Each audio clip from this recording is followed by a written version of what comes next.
Two trucks having sex. Two trucks having sex. My muscles, involuntarily flex. Two trucks having sex. Two trucks having sex.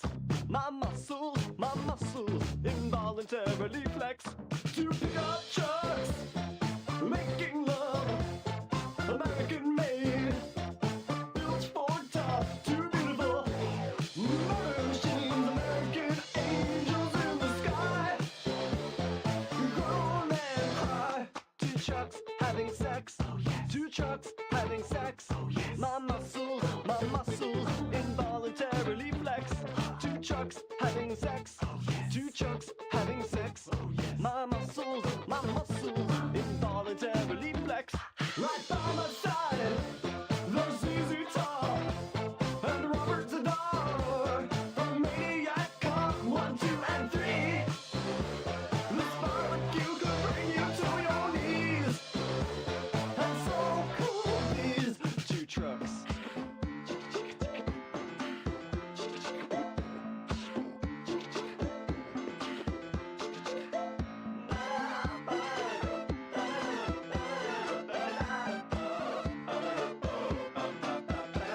Two trucks holding hands. Two trucks holding hands. The passion is more than I can withstand. Two trucks holding hands. Two trucks holding hands. The passion, my big fat heart expands. Two pickup trucks, one cylinder block. Crush my body like a rock, so beautiful. No stars tonight, just fireworks and eagles in the sky. The founding fathers cry. Two trucks having sex. Oh, yes. Two trucks having sex. Oh, yes. My muscles, involuntarily flex. Two trucks having sex. Oh, yes. Two trucks having sex. Oh, yes. My muscles, involuntarily flex. Yeah.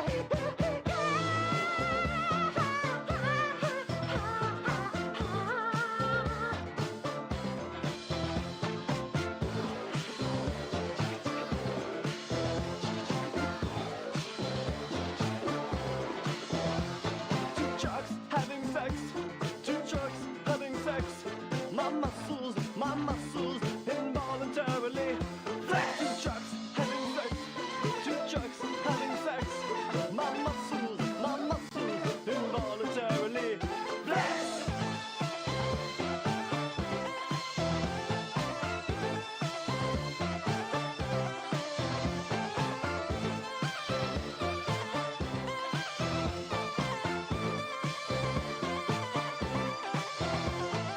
Two trucks, two trucks, two trucks, two trucks, two trucks, two trucks.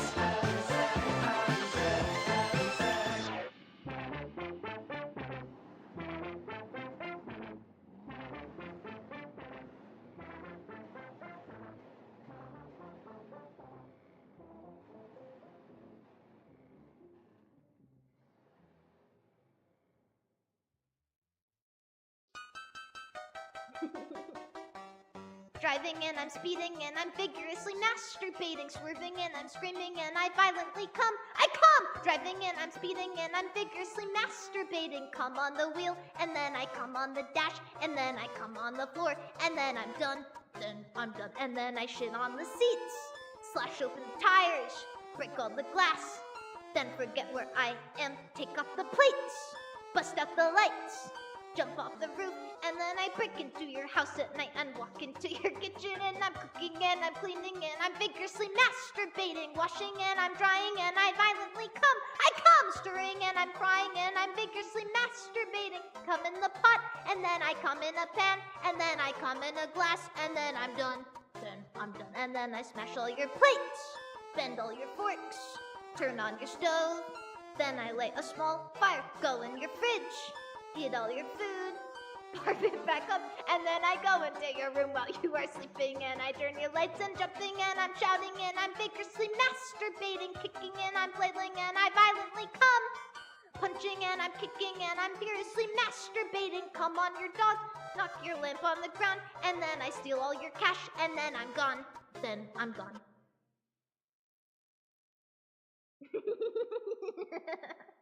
What did you just walk into?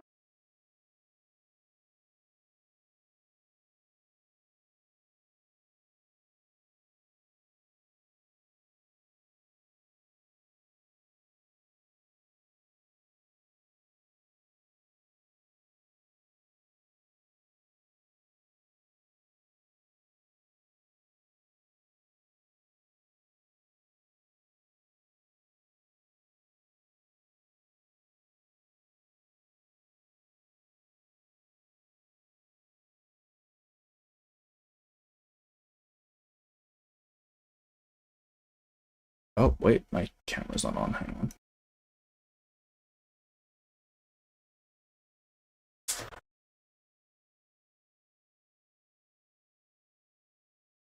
Oh, it was that one song I sent you to sing yesterday. Yes. Oh, wait, hang on. They don't even have disc. Hang on. Let's turn that on. Okay, here's the thing, right? I don't have you on, hang on, I need to set up the, because I don't have your audio on Discord, so, I'm just talking to myself on my own stream right now.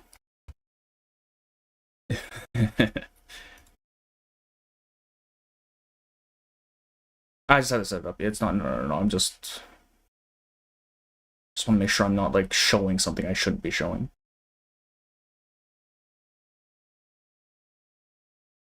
Right? There we go. Natural awakened thumb. Alright, and ooh, how do I do video on Discord?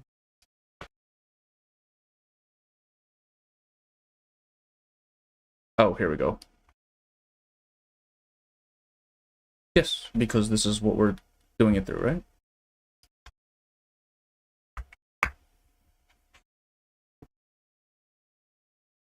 Is my webcam laggy? Hang on. Is my webcam... Wait, Athletus, is my webcam laggy right now?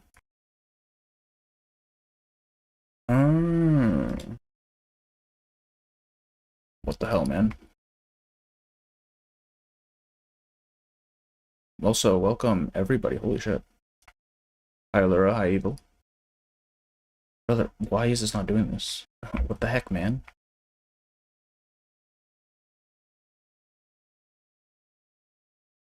Oh, wait, no, wait. This is on white.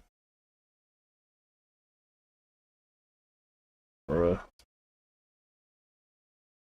Technical difficulties. Video. I think my source... No, my source is correct. What the heck, man?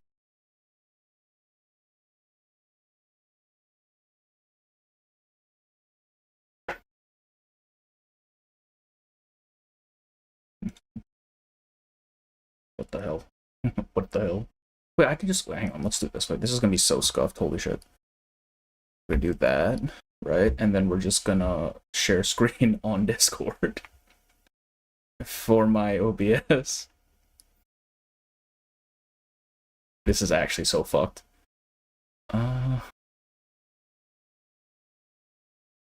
Hey, look at that. Isn't that fucked? That is so scuffed.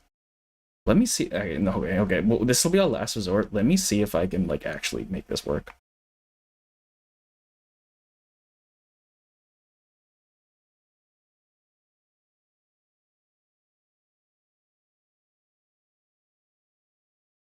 Yeah, my Discord is not seeing.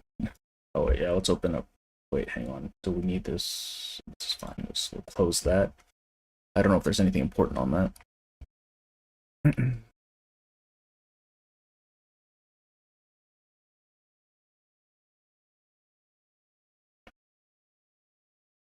Yeah, what the heck?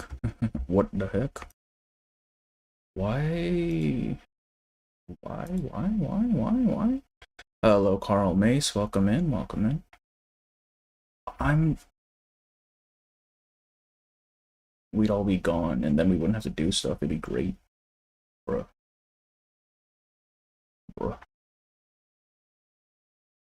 Can sure, let's go with that.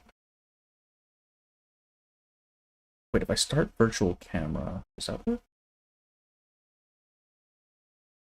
No, it doesn't. That's crazy. Oh, wait, no, there we go. Hey, wait, look. Oh my god, I'm a genius. Okay. Yes. Oh wait, I don't have your little dude on thing. Give me a moment.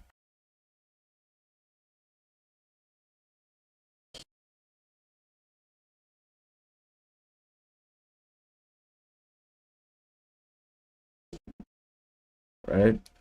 I'll do the group one, even though Bones doesn't talk, just because it's funnier. Like a little mascot.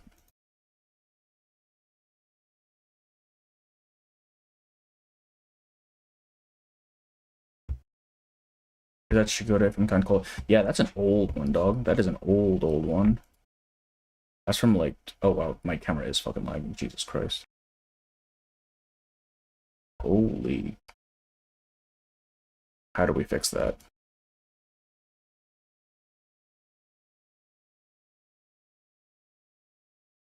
Jesus Christ.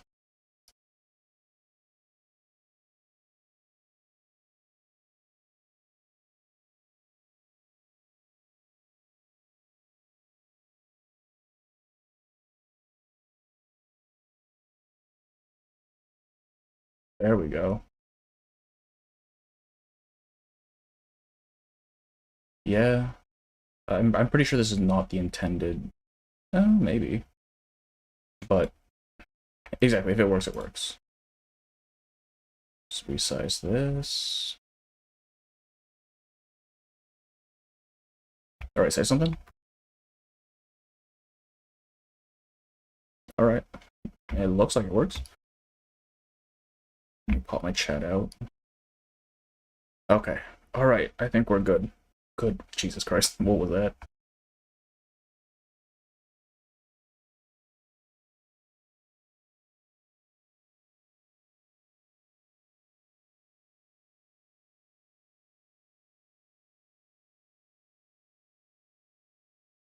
I don't know why I'm waiting as if I'm, like, expecting a response.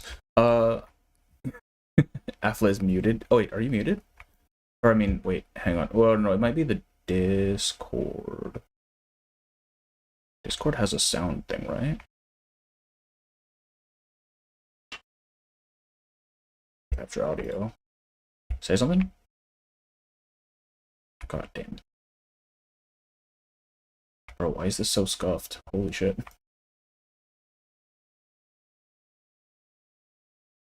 Whenever I try using reverse Oh, there on we go. OBS Pro, Let's go. Oh, fire? Fire? Oh, that's really loud. Hang on. Say again? Again? Jesus Christ. Bones and Apple said I hear the two of you in 3 different versions WTF. What do you mean 3 different versions? Okay, that should be good, I think. Okay. I think we have it. I think we actually did it. That's crazy. What the fuck's my chat? Okay. You just gonna stick to here? Oh, you know what? Maybe I should include Bones' chats also. Boom. But Can Bones doesn't even stream. Does he have a chat room? Yeah. Inside the thing. There you go. All 3 of us now. Works. Excellent. Fantastic. How's the stream look on my end? I don't have your stream open right now because I'm afraid something's gonna break at this point. No, you're good, you're good, you're good. Just checking with my chat really quickly. But I think we're good. I think we're chilling. I don't think my thing's lagging. I hope it's not. Let me know, people in chat. Yeah.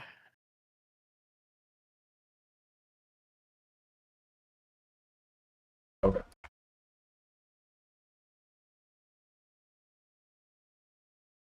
Okay. So, okay, what are we doing today? Shit. We are, what are we doing today? We're doing the retrospective for yeah. 2.6, right? Yeah. So, retrospective. You We can wanna start these explain really things. quickly what retrospective is? Yeah, that probably works. So basically, we're just gonna people go let over the stuff in the patch and you know, the sort of stuff that we liked, stuff that we. Oh Jesus Christ! Hang on, I'm lagging so much.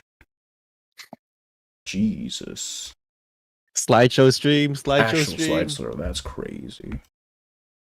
Close Any that. anime developers when they have a really Close anticipated that. show to animate?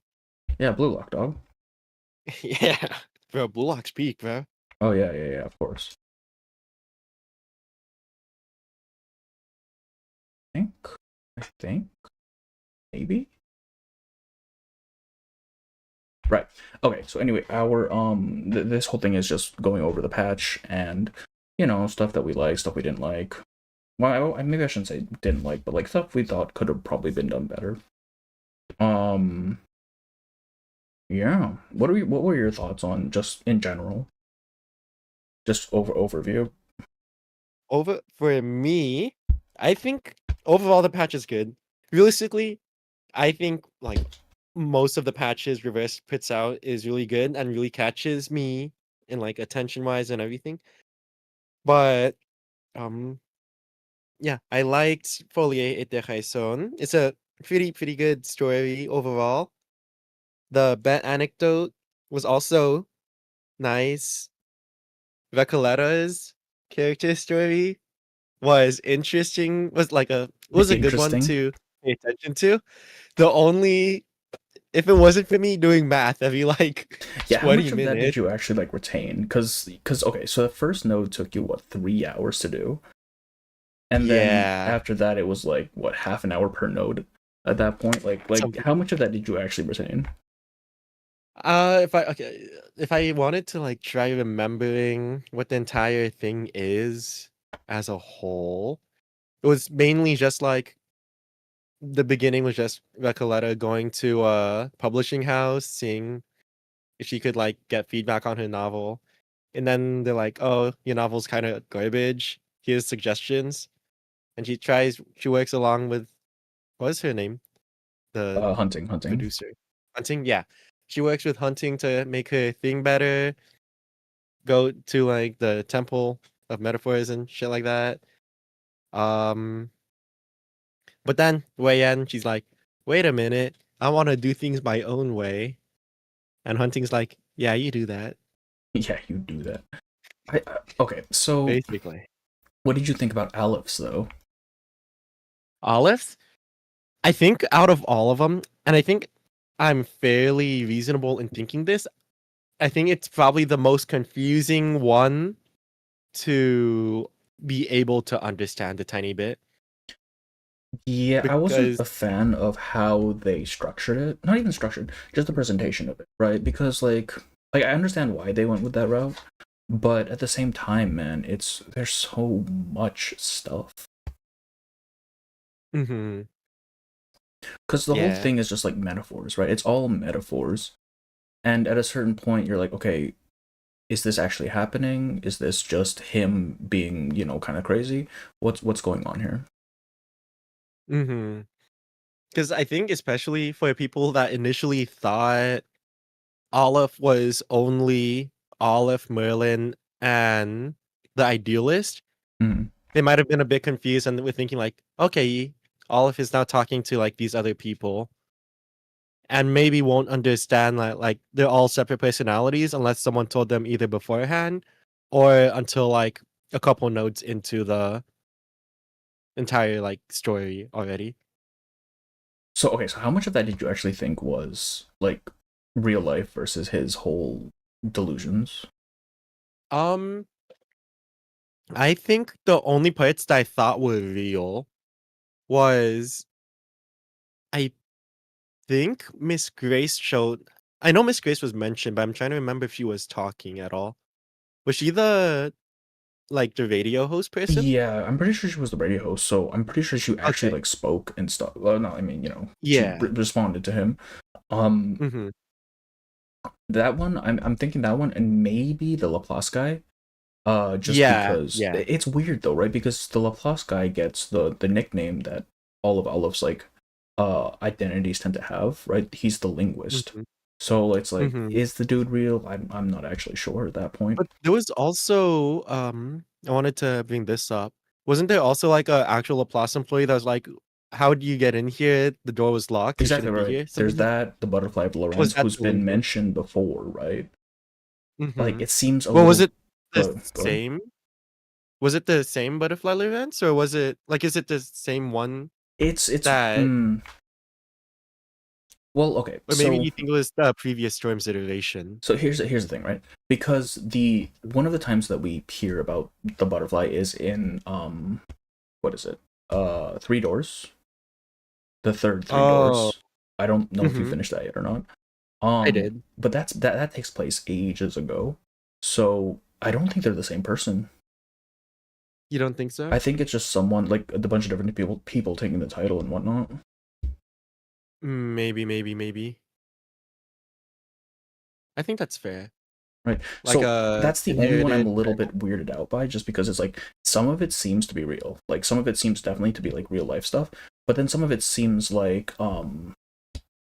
it's definitely Aleph like trying to find, transcendentality. That's what this entire thing is, right? It's just him going down these different avenues of finding transcendentality and figuring it out. They're all fucking stupid. They don't work. Yeah.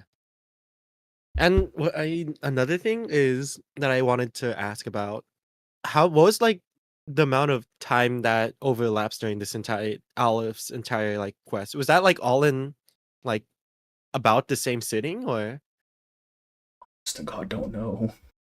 we're not sure Okay, about so that? if we look at Aleph's at Aleph's character story, right? Or not character Hmm. story, his bio and stuff. He Sure. becomes what he is around the 90s. So like this is not like way in the past. This is fairly recent. I'm And thinking this is all prior to Recalleta showing up though. So it may be a couple months at most. mm-hmm. Okay. Also, welcome in Decaf. Decaf says I lost the chat. Nicholas Flamel times. Yes. That's as far as the uh I think for the Three Doors, it's Nicholas Flamel times, or at least somewhere far back in the past. Um, but as for Aleph's story, that one is fairly recent.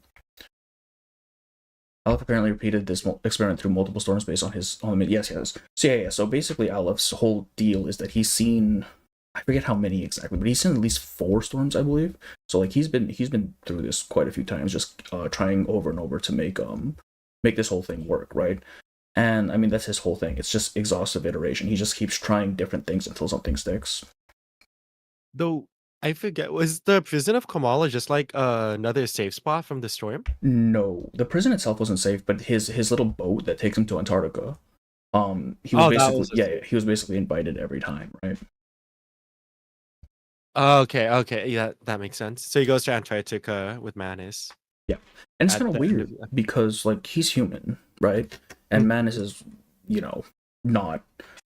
So the fact that they even bothered to come to him at all is, I think, really interesting.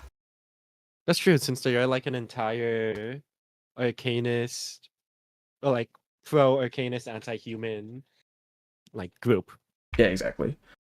So mission it's or like whatever. he definitely had something, and it also kind of shows us that the Manus is willing to work with, humans as long as they're useful enough.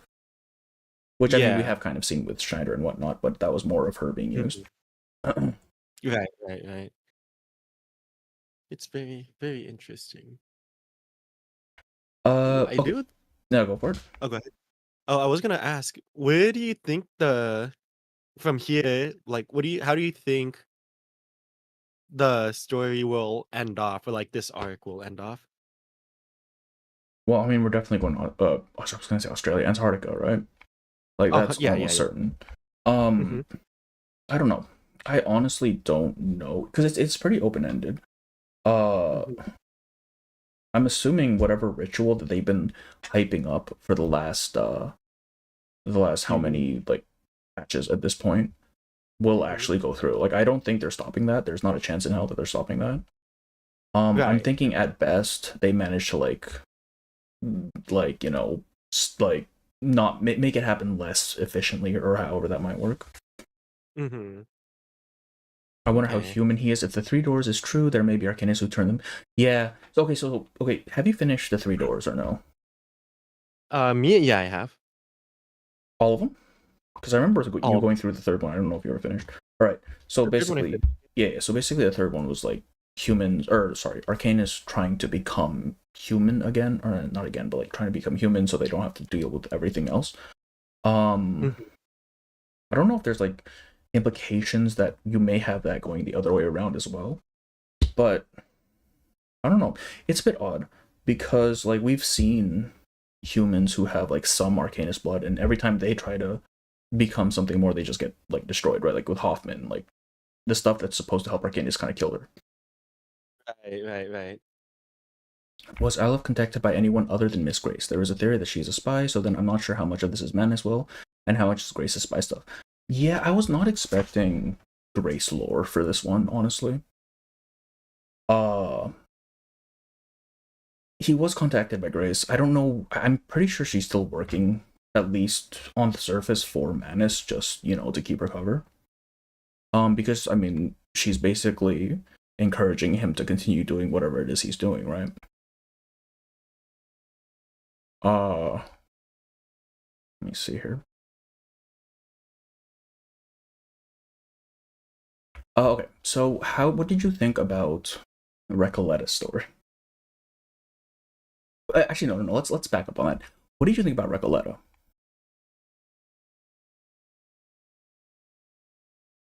Oh, hello. Oh, there we go. What happened? Your mic kind of cut out. My internet Oh, completely great. just went out now. Yeah, so Fantastic. my stream is dead as fuck, bro. Oh no, wait. Okay. Well, let's regroup. Yeah. Just All let me good, know all when good. you're back up. Um, it's probably not gonna be. Every time it happens, it doesn't come back up for like a decent bit. But let's just continue. Oh, are you on your phone right now? Are you on data right now? I am. Oh dear lord. Okay. All right. That's fine. That's It's fine. okay though. It's okay. I'll tank. It's fine. It's fine. It seemed to imply it's similar to midichlorians from Star Wars Numa in the blood, which is why so many incarnations are hereditary. Yeah. Like, I don't know if it's necessarily in the blood, but it's more like, kind of this idea of this power coming from a path that isn't related to logic or reason. Half your stream just died. Yeah. Oh wait, Oh, is it back? is it back? Maybe. Okay. My stream definitely is not alive anymore. Uh Okay. My YouTube, my Discord's back. Hold on. Oh yeah, you're good then. Just let me know whenever it's up again. Let me stop this. Stream finish. Dismiss. And then reopen. And hopefully this will work. Okay. I think we're back. Hell yeah. All right. I've lost track. What? Oh yes, I was asking. What did you think about You're back, right? Yes, I Okay, believe okay. I should be. Yeah. Cool. What did you think about Recalleta just as a whole? Recalleta? Honestly, I didn't. I thought I'd enjoy Recalleta more. All right, cool. She than annoyed the hell out of me too. Paula. Don't worry. Okay, because I don't know. I feel like it was kind of a scummy thing to do, to kind of just like ruin the lives of all of the other people that was quote unquote in the story that were Well, in okay. Kabbalah. To be fair, that was not her fault. She did not do that. Oh, but it was like a side effect of something Yeah, I mean, that yeah, she did do, but she right? wasn't like 'Cause directly responsible for it, right? Like, this is all Alex's work. yeah, that's true. That's true. My main gripe with her was just she seemed very flat at the start in terms of characterization. Which I mean, obviously they kind of it makes sense when you get the context for it, like towards the end. She's not actually a person, but I don't know, for a lot of the story, she kind of rubbed me the wrong way, just in terms of how aggressive she was with like pushing her thing. Yeah, she seemed very stubborn as a character, and throughout the story, and even in her character story, she doesn't really grow out of that like stubborn idea. Right, and I mean, I think again in context it makes sense, right? She is a story character. This is literally her existence, right? So the fact that it doesn't change makes sense. Right. But she does remind me kind of like Horopedia, right? Who's just so fixated on their one thing that it kind of ignores the needs and or desires of the people around them to a degree. They kind of just like lose all tact. Right. That's fair. Her character story though, Mhm. I don't know. Her character story I thought was actually quite good because Mhm. you have like her with hunting, and they're kind of basically just like mirrors of each other. And not even mirrors, but they're like differing paths, diverging paths, Yeah. right? Right, because it's Yeah, like the yeah. whole idea of, yeah, you love literature, you love this pursuit, but at the end of the day, you're kind of tempered by reality. You have to get that bag, right? Mhm. And I think it kind of just shows how different Recalleta is from other people, because even if hunting has to go back and do her thing, right? She has to, Mhm. not be this person of pure literature. Recalleta's free to do that, but whenever she wants to. Yeah. Because she quite literally is just literature. Yeah, exactly. A lot of her personification is very retroactive, which can be polarizing, I feel. Yeah. I mean, again, I really do think that's just a result of, because I mean, like, you can't, like, if the whole surprise, right, is that she is a character in the story, then I mean you can't really front load that, right? The whole, like, you have to show that after the big reveal, otherwise, where's the surprise? But yeah, I can see why it would be divisive, and honestly, I was not a huge fan of her for like half of the story. Did that change at all throughout the story, or it kind of stayed that way? Towards the end. Towards the end, especially like when she finally figured out what she was, and I'm like, okay, this makes sense. I'm okay with this. Mhm. Because like it's I just will. her being like true to whoever she is. Hmm. I will say this was brought up in my stream small bit ago, and I don't remember exactly who said it, but it does seem like that a small complaint that I could see valid is that throughout the story, or like throughout the recent few chapters, there's always been like a kind of quote unquote like empowering like power up speech that characters get near the climax that just kind of like changes, not changes, but like kind of says, "Oh, I'm more than what I am," and then just like goes into the boss kind. I don't know if that makes sense. I'm sorry, I Like if you completely zoned out. Like I was looking at something. Sorry, could you just give me the really. Cliff Notes on that real quick? Just saying like um there's a lot of like kind of quote unquote power up moments where a character usually just like has a speech and then does their like one act of the entire story. Yeah, And yeah, that's been they're something like that's turning been like point or something. yeah, the turning point. And one of my viewers said that a while ago and they said like that's been happening a bit more often as of recently. Like with Anjanala in 2.2. Oh, okay. Uh, Well, okay. with I 2.2, have 2.4 is like so the many same. gripes with fucking Anjo. Don't even start with that. Well, yeah, 2 point, but like not only just like staying with 2.2, but like with 2.2 and 2.4 also kind of had her like quote unquote moment, and then 2.6 with Recalleta before she begins like tearing the book, you know? Yeah, yeah, exactly. Like it's like her what Damascus Road moment. I believe this is what they call it. Is that what it's called? Yeah. Basically when they have their whole like revelation or whatever. But Mm-mm. so so Excalibur is saying that it was kind of odd how, or not, sorry, okay, that's something else entirely, we'll get to that. But it's like it's like I feel like she has to be that way because she's written as supposed to be like this knight of literature, right? This righteous person. So when she finally learns the reality of who she is, I think that was realistically the only way she could have responded, right? And I think That's it makes the most sense for her, I think. Just because it is like with Fatutu and with Anjanala, it very much felt like, okay, we need to make them endearing, we need to give them characterization, even though we didn't really build up to it. But with Recalleta, it's like, Right. yeah, no, they've been building up to it. This has been something that she's shown over and over again, even if it's been kind of aggravating this entire time. So I don't really Right. have as much of a trouble with that. That's fair. That's fair. And Exile did say it feels kind of weird how they introduce the concept of this fictional character coming to existence. I have to push back on that a little bit. The whole premise of this event is magical realism, right? It's just these weird things that happen. There doesn't need to be an explanation. So like, and I mean, we're already in a prison that we are kind of figuring out is not necessarily a proper prison.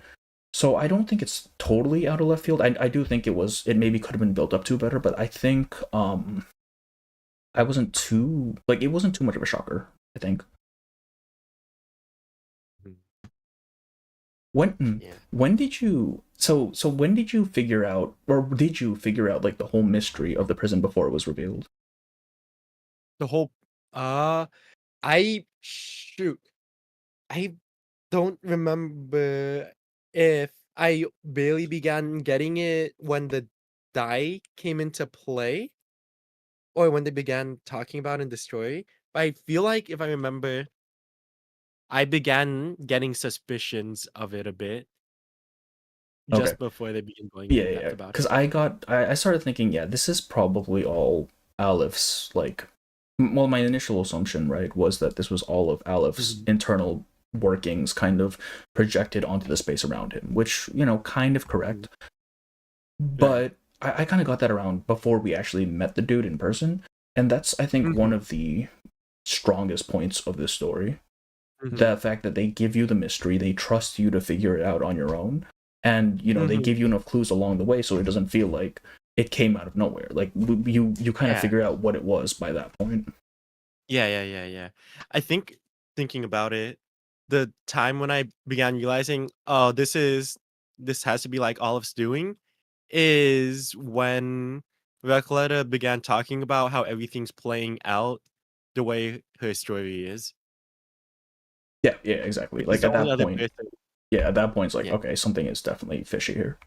exactly. The only other person that could possibly do something or knows about Recolleta's story in its entirety is Olive. So he had to have some like part in everything going on in the story if everything's playing out as her book is. Yeah, and I mean, I do think, I think this is one of the cases where it being a gotcha game kind of does a disservice to it, just because, like, we kind of knew Aleph's deal going in, just because the promotional materials and all the intro stuff and whatnot. And it's like, okay, so the expectation is it's one dude who's not just one dude. So the entire time you're going along, it's like, oh, this is Merlin is Aleph, Miller, Idealist is Aleph, whatever. But I think even despite that, the mystery itself was intriguing enough that it didn't really matter if you knew it was him. Right. I will say, thinking about it, I'm assuming looking back, it's more of like a kind of metaphor of how it was showing it. But when the idealist got shot and then Olive came like kind of looking over him, Yeah. it kind at least when I saw it, I assumed it was like two different body, like Olive kind of looking over the idealist body. Was that wrong to think of it that way? I think that kind of was what happened, isn't it? Because I mean, Idealist technically did have his own body in that prison, just because of the die, right? Oh, you're right. Okay, that makes sense. They held back on Aleph. Exactly, they held back on like really showing us everything about Aleph until the second half of the patch, which I think was very good, especially considering their track record with showing us things maybe a little bit too early. It sucks that the ultimate kind of, if you look too closely at the ultimate, then it kind of spoils wait a minute, there's like 3 different Olives right here. What's going on? It's not even the ultimate. If you just look at his I2 art, right? They're there in the True, glass shards. true, It's like, true. all right, well, Even literally just the promo artwork for when you go onto the event. If you look in the back of it, you could see both the Idealist and Aleph just like tweaking out. exactly. And it's like, okay, well, I guess that's the mystery. But it really wasn't the mystery. It wasn't the core of the mystery, at least. Like, yeah, we're looking for Aleph, we're Yeah. looking for whatever. But I mean, the core of the mystery was what the hell is Kamala? Who is Recalleta? All of this stuff. So honestly, I don't Right. think it was too bad in that case. Yeah, 100%, 100%. Uh, I'll go for it. I will say though, and I'm sure this is probably something we're gonna end up getting to eventually, but I will say this chapter did not feel like it should have been a main story chapter. Oh, that's perfect. I was about to ask you about that. Okay. I was Cool, gonna cool. be like, yeah, what did you think about this? Okay, so first of all, I've said this before. I think the whole of 2.x felt like the writers wanted to make it all one almost cohesive thing, right? Like everything ties to everything else, and they wanted everything to be a main story chapter, but like obviously they can't do that. So at a certain point, they kind of have to pick and choose. Right. Do I think there were probably stronger candidates? Probably, yeah. Like 2.4 definitely should have been a main story. Yeah. At least more so than 100%. this one, because I mean, this one we figure out he has a boat. Like, great.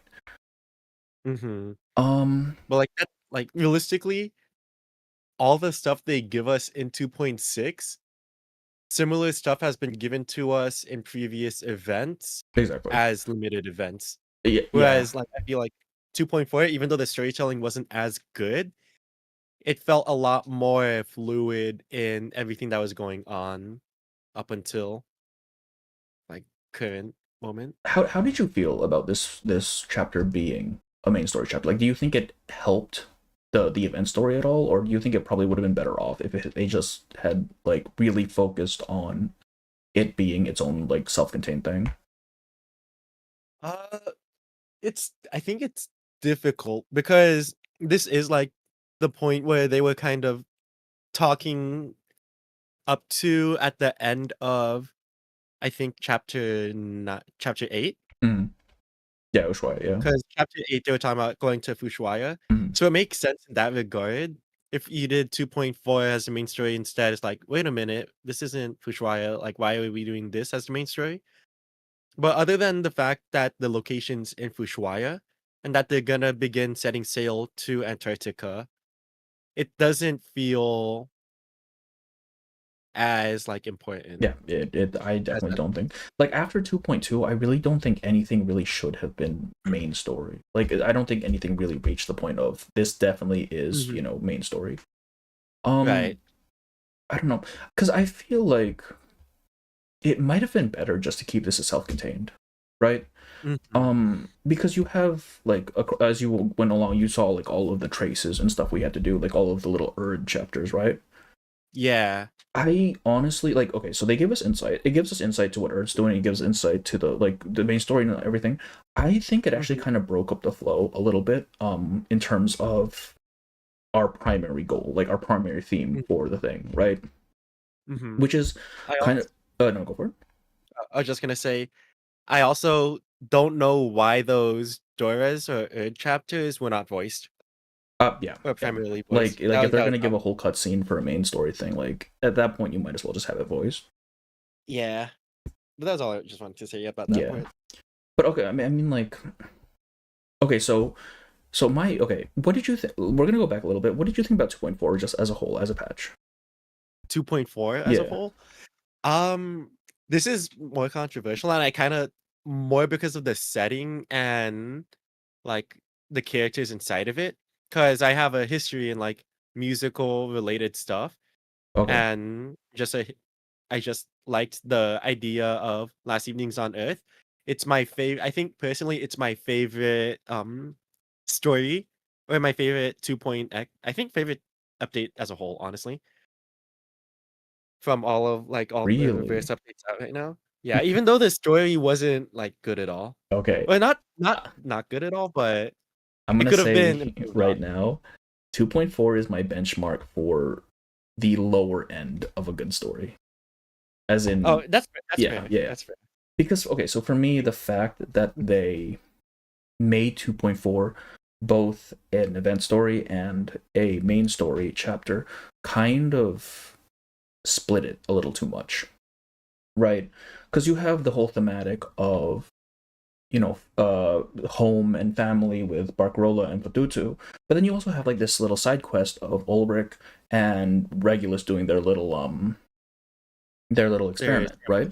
Yeah. And I mean, these are like two very different things. They don't really have any thematics that coincide. So as a result, you only have 20 notes to tell your story. I feel like it weakened both halves of that just because you weren't really able to fully explore, either of them in great detail.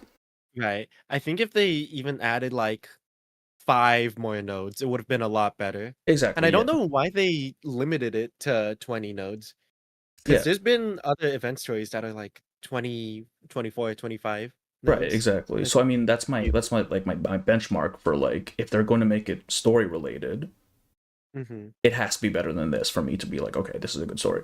Right. And I do think 2.6 actually did achieve that, because even if it was, building up the main story, it wasn't intrusive, right? It actually did kind of tie in to the main theme of Ushuaia, which was, reality and passion and like following whatever your thing is.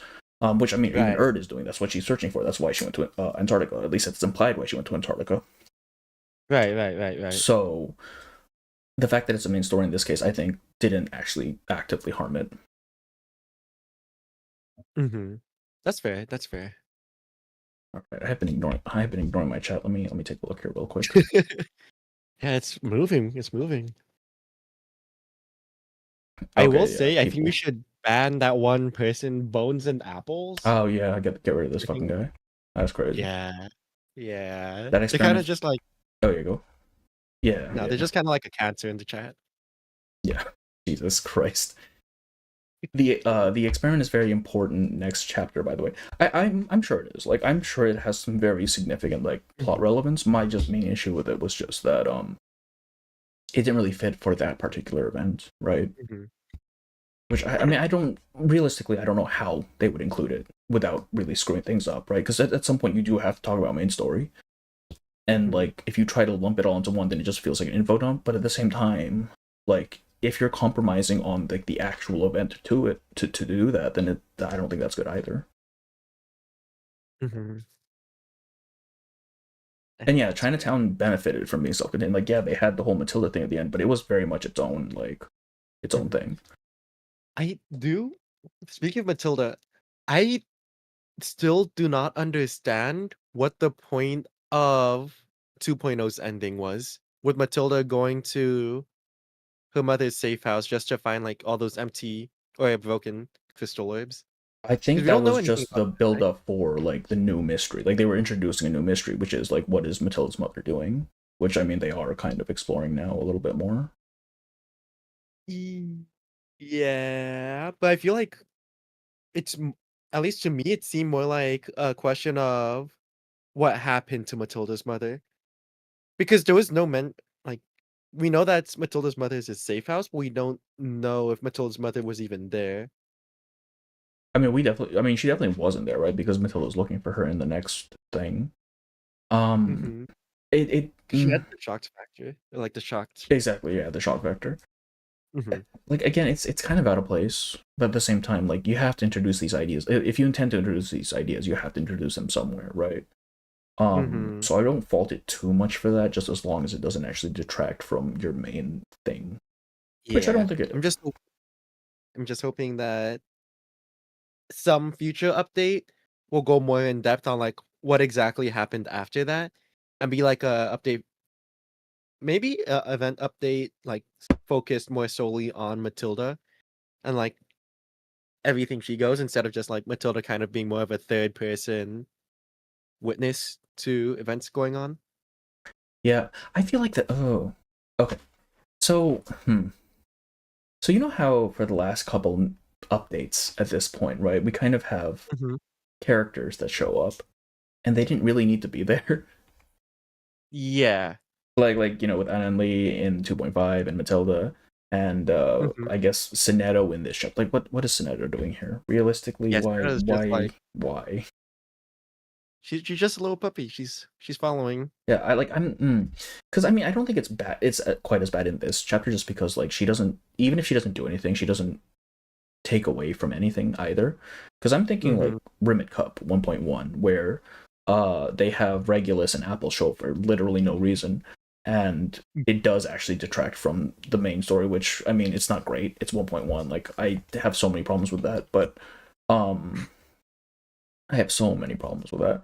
But I don't know. It feels like sometimes they include characters just to like have the name there to draw people in, and then they just don't ever actually do anything.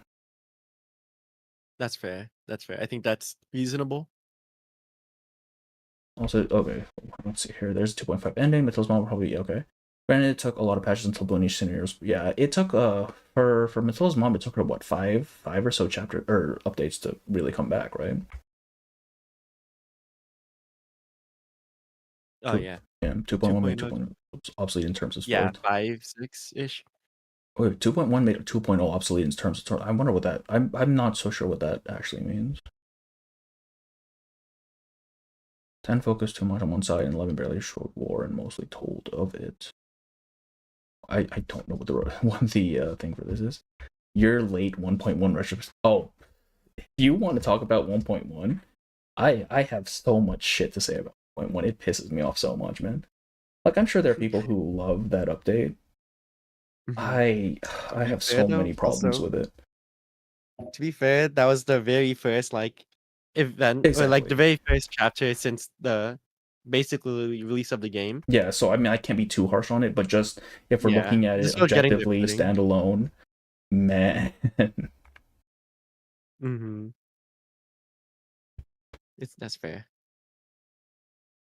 It was kind of like Whiplash, having it after the replay of when the replay came back because I didn't Yeah, play it on its initial run through, but I played it on its rerun, and I was like, "Oh, it's like okay, why interesting." what happened here?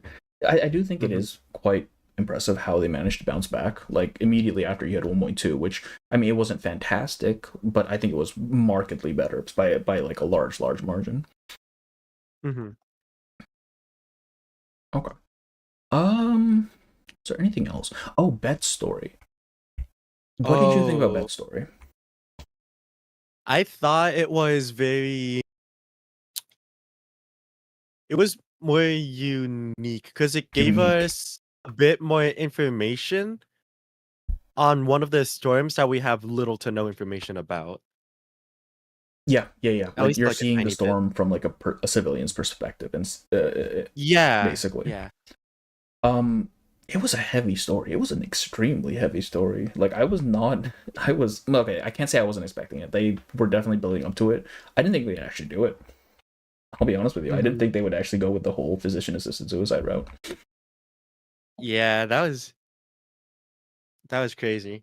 Like my assumption going through right was that Bet would somehow find out, and then she'd be like, "Oh, you can't do this, whatever." Like maybe it's not a happy ending, but at least it doesn't end up in one of them dead. But no, she just straight up dies. Yeah. But, like, to be fair, if you had your entire, like, career revolving around, like, a single aspect of your life, but that Mm. one aspect was taken from you, well, Yeah, like, like there's literally at your that point. motivation is gonna be completely gone, Exactly. Like at and that point, you're just it's like, all right, everything I know is gone. Everything I can do is gone. Like fuck this, I'm out. yeah, exactly. So, like, it's, of course, tragic, but it's still reasonable. Though I do think in the flashbacks that Bet had with what was her name again? Uh, The one that Jones, died? Jones. Joan, yeah. With the flashbacks of Bet and Jones, she seemed a lot more harsh to Bet than Oh yeah. I mean, I think afterwards. it was just like, I think Was it just that's like part of it. It's because just they the were whole both fact that, commanders? yeah, it's the fact that now she's Mhm. reliant on Bet. It takes a lot of that edge out of it, right? Like she can't be that like domineering, uh, like person anymore. She's basically Mhm. humbled. Right. Because she basically lost everything that made her able to not be humbled. Yeah, exactly. Um, a while since 1.9, so we haven't seen the dread of the storm for a while. It was such a good and fresh perspective on the despair that it. Yeah, exactly. Like for us, right, as the timekeeper and everyone in the suitcase, it's like, okay, this is a storm. We have protocols for this, right? We know what we're supposed to do. Like even if we see the dread of it, we are at least prepared to a degree, right? But this is coming from someone who doesn't even know what the storm is. It's completely out of left field. Right. And I think that was a very, very cool way to go about that. Though, what was the? Because when Bet opened the letter, what was the like migraine or like headache thing that she was getting I do not at the recall very that beginning? part. Do you want to at the Because it was beginning? in like very first node, she was at her recording studio or whatever, her movie studio, and she gets a letter with a red seal on it. But when she opened it, I forget what the contents on the letter was, but she gets the like um her head's beginning to hurt at that point. I don't recall honestly. Don't It remember. might be. Hang on. I can actually just look this up right now. My assumption, right? If it's not directly the letter causing it, it's Mm-hmm. her remembering. Like the fact Ah, that okay. the storm happened. The letter is making her remember that the storm happened and all things that happened during that, and then she's having a reaction to that. Let me take a look actually really quick. That's the wrong Mm-hmm. one. It was stage 1, I'm assuming. Yeah, stage one. Like right before they begin mentioning the storm, I think. All right, it's not in this playlist. Screw it. My assumption is either it's just a kind of a carryover from being stormed, almost being stormed, rather. Okay, that's fair. That's fair. Because I mean, it's not like it ever comes back, and also like she doesn't show. Mm-hmm. It doesn't ever like it doesn't happen again, right? Like, I'm assuming it's just an immediate like, oh, we almost died sort of thing. Mm-hmm. It almost felt like a mentor-mentee situation when Jones was instructing her how to act and she trusts Beth to finish. Yeah, I think it's very much Jones kind of because Jones knows she's gonna die, right? She's already made the preparations and everything. I really think it's her kind of passing on her legacy or like what's left of her legacy. It's like, okay, I can't do this anymore. You're the new actor. You have to do this now. Mm-hmm. And then the end of the chapter is like Bet finding her footing, right? It's like, okay, I can do this. We can Right. be an actor, and the next time we meet in whatever era, I can show you. Mm-hmm. Unfortunately, that's not happening anymore. I mean, Jones might come back to life. Like she was left outside in the storm.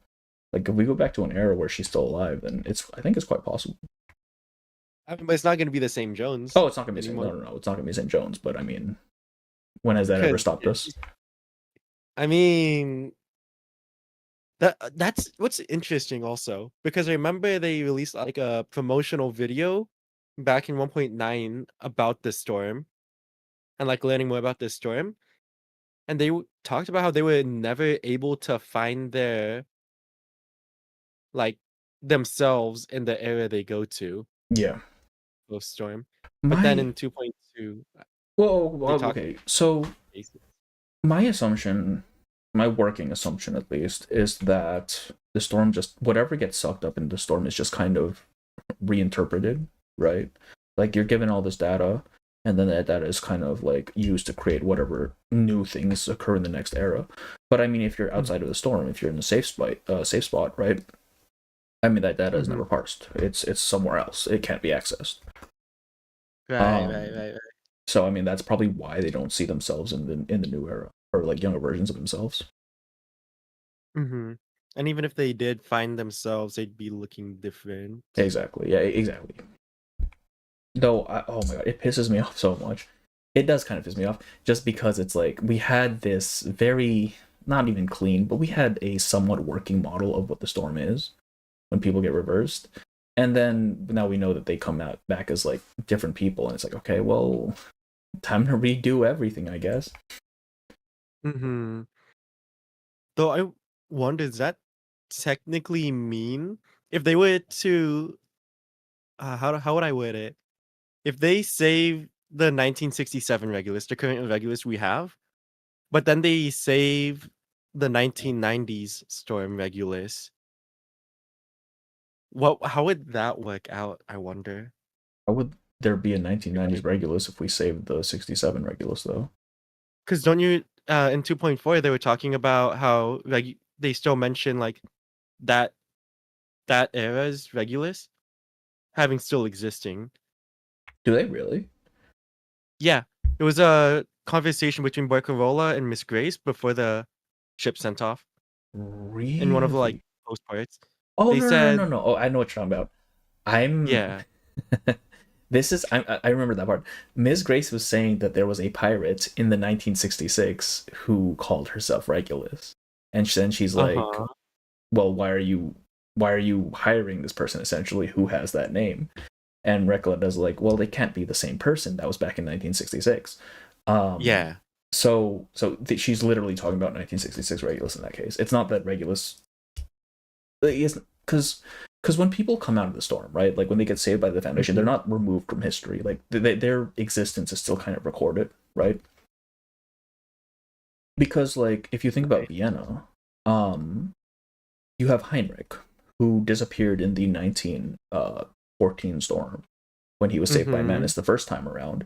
And then when we see him again in 1912 in chapter 7, they're like, yeah, Heinrich just kind of disappeared for a year, but he's back now. So just because they get saved, it doesn't mean they're like what's the word? Retroactively removed from history. It's just whatever years they've been missing, they've just been sort of not in time. is that how it works? That seems to be how it works, which is why Grace can be like, yeah, Regulus existed in 1966 because technically she did. Right. Okay, because I guess the way how I thought about it was that the Regulus that existed, the 1966 one, in this like storm iteration, was a different faced Regulus that exists and lives on in this storm. Yeah, I don't think so, because like she was removed from history, right? So she wouldn't have had like another copy of herself. Is my assumption, because we that much at least it seems fairly set in stone. Like, you're not going to find a younger version of yourself or a different version of yourself. Because since she saved herself from the storm. Yeah, because Burton shoved her in the suitcase, right? Okay. Yeah. I guess. Okay. Okay. I think I get that. I think that makes sense. I mean, the storm itself is just a mess. Like, time travel is so hard. Like, I'm still not sure when 1.6 is supposed to have happened. It like there are so many clues that point to it being already an event that's occurred, but we don't have any time periods where we go back to the 1800s. So I don't fucking know what is going on, man. And we don't even know like what extent the storm reverses to. All we know is that the earliest one was 1912. I think you said, right? Yeah. We don't like technically. Realistically, we probably won't be going before 1900s because that's the whole premise of the game. Well, it does bring in a question about the Assassin's Creed collab and how that's gonna work. Oh yeah, we can talk about that. Hell yeah. Okay. What do you think the Assassin's Creed collab will be? I don't. Okay, other than my complete airball of a theory that it's gonna be 10 weeks. Yeah, like 10 weeks total for Odyssey and 2. I feel like with Assassin's Creed, how the game works is that they kind of like I forget what happens, but they put themselves in a simulation of their ancestors' lives, which is the main character you play in the kind of like quote unquote side story, main story. Mm-hmm. And then just like see what's going on there. I feel like with Reverse and how it's gonna play it out, it's going to be maybe something more like, what do you call it? I feel like they're gonna go through it via means of the artificial somnambulism. Okay, that's what I'm thinking as well. Like, so you're thinking it's actually going to be lore compliant? I think, to an extent, yeah. Because how I feel like it's gonna begin is maybe, if depending on if they make it canon or not. ultimately. I feel But like they assuming will. it is canon, yeah, Yeah. assuming it is canon, I feel like probably the current like the and not ancestors. What's the opposite of ancestor?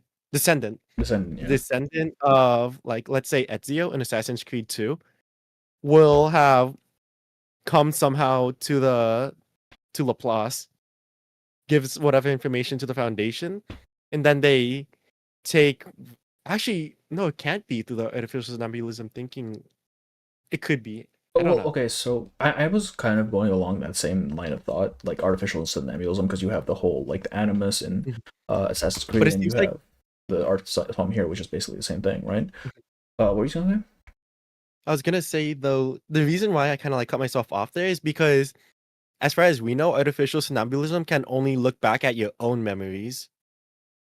Yes, But with Assassin's Creed, it's like that would mean genetic that memory, right? written.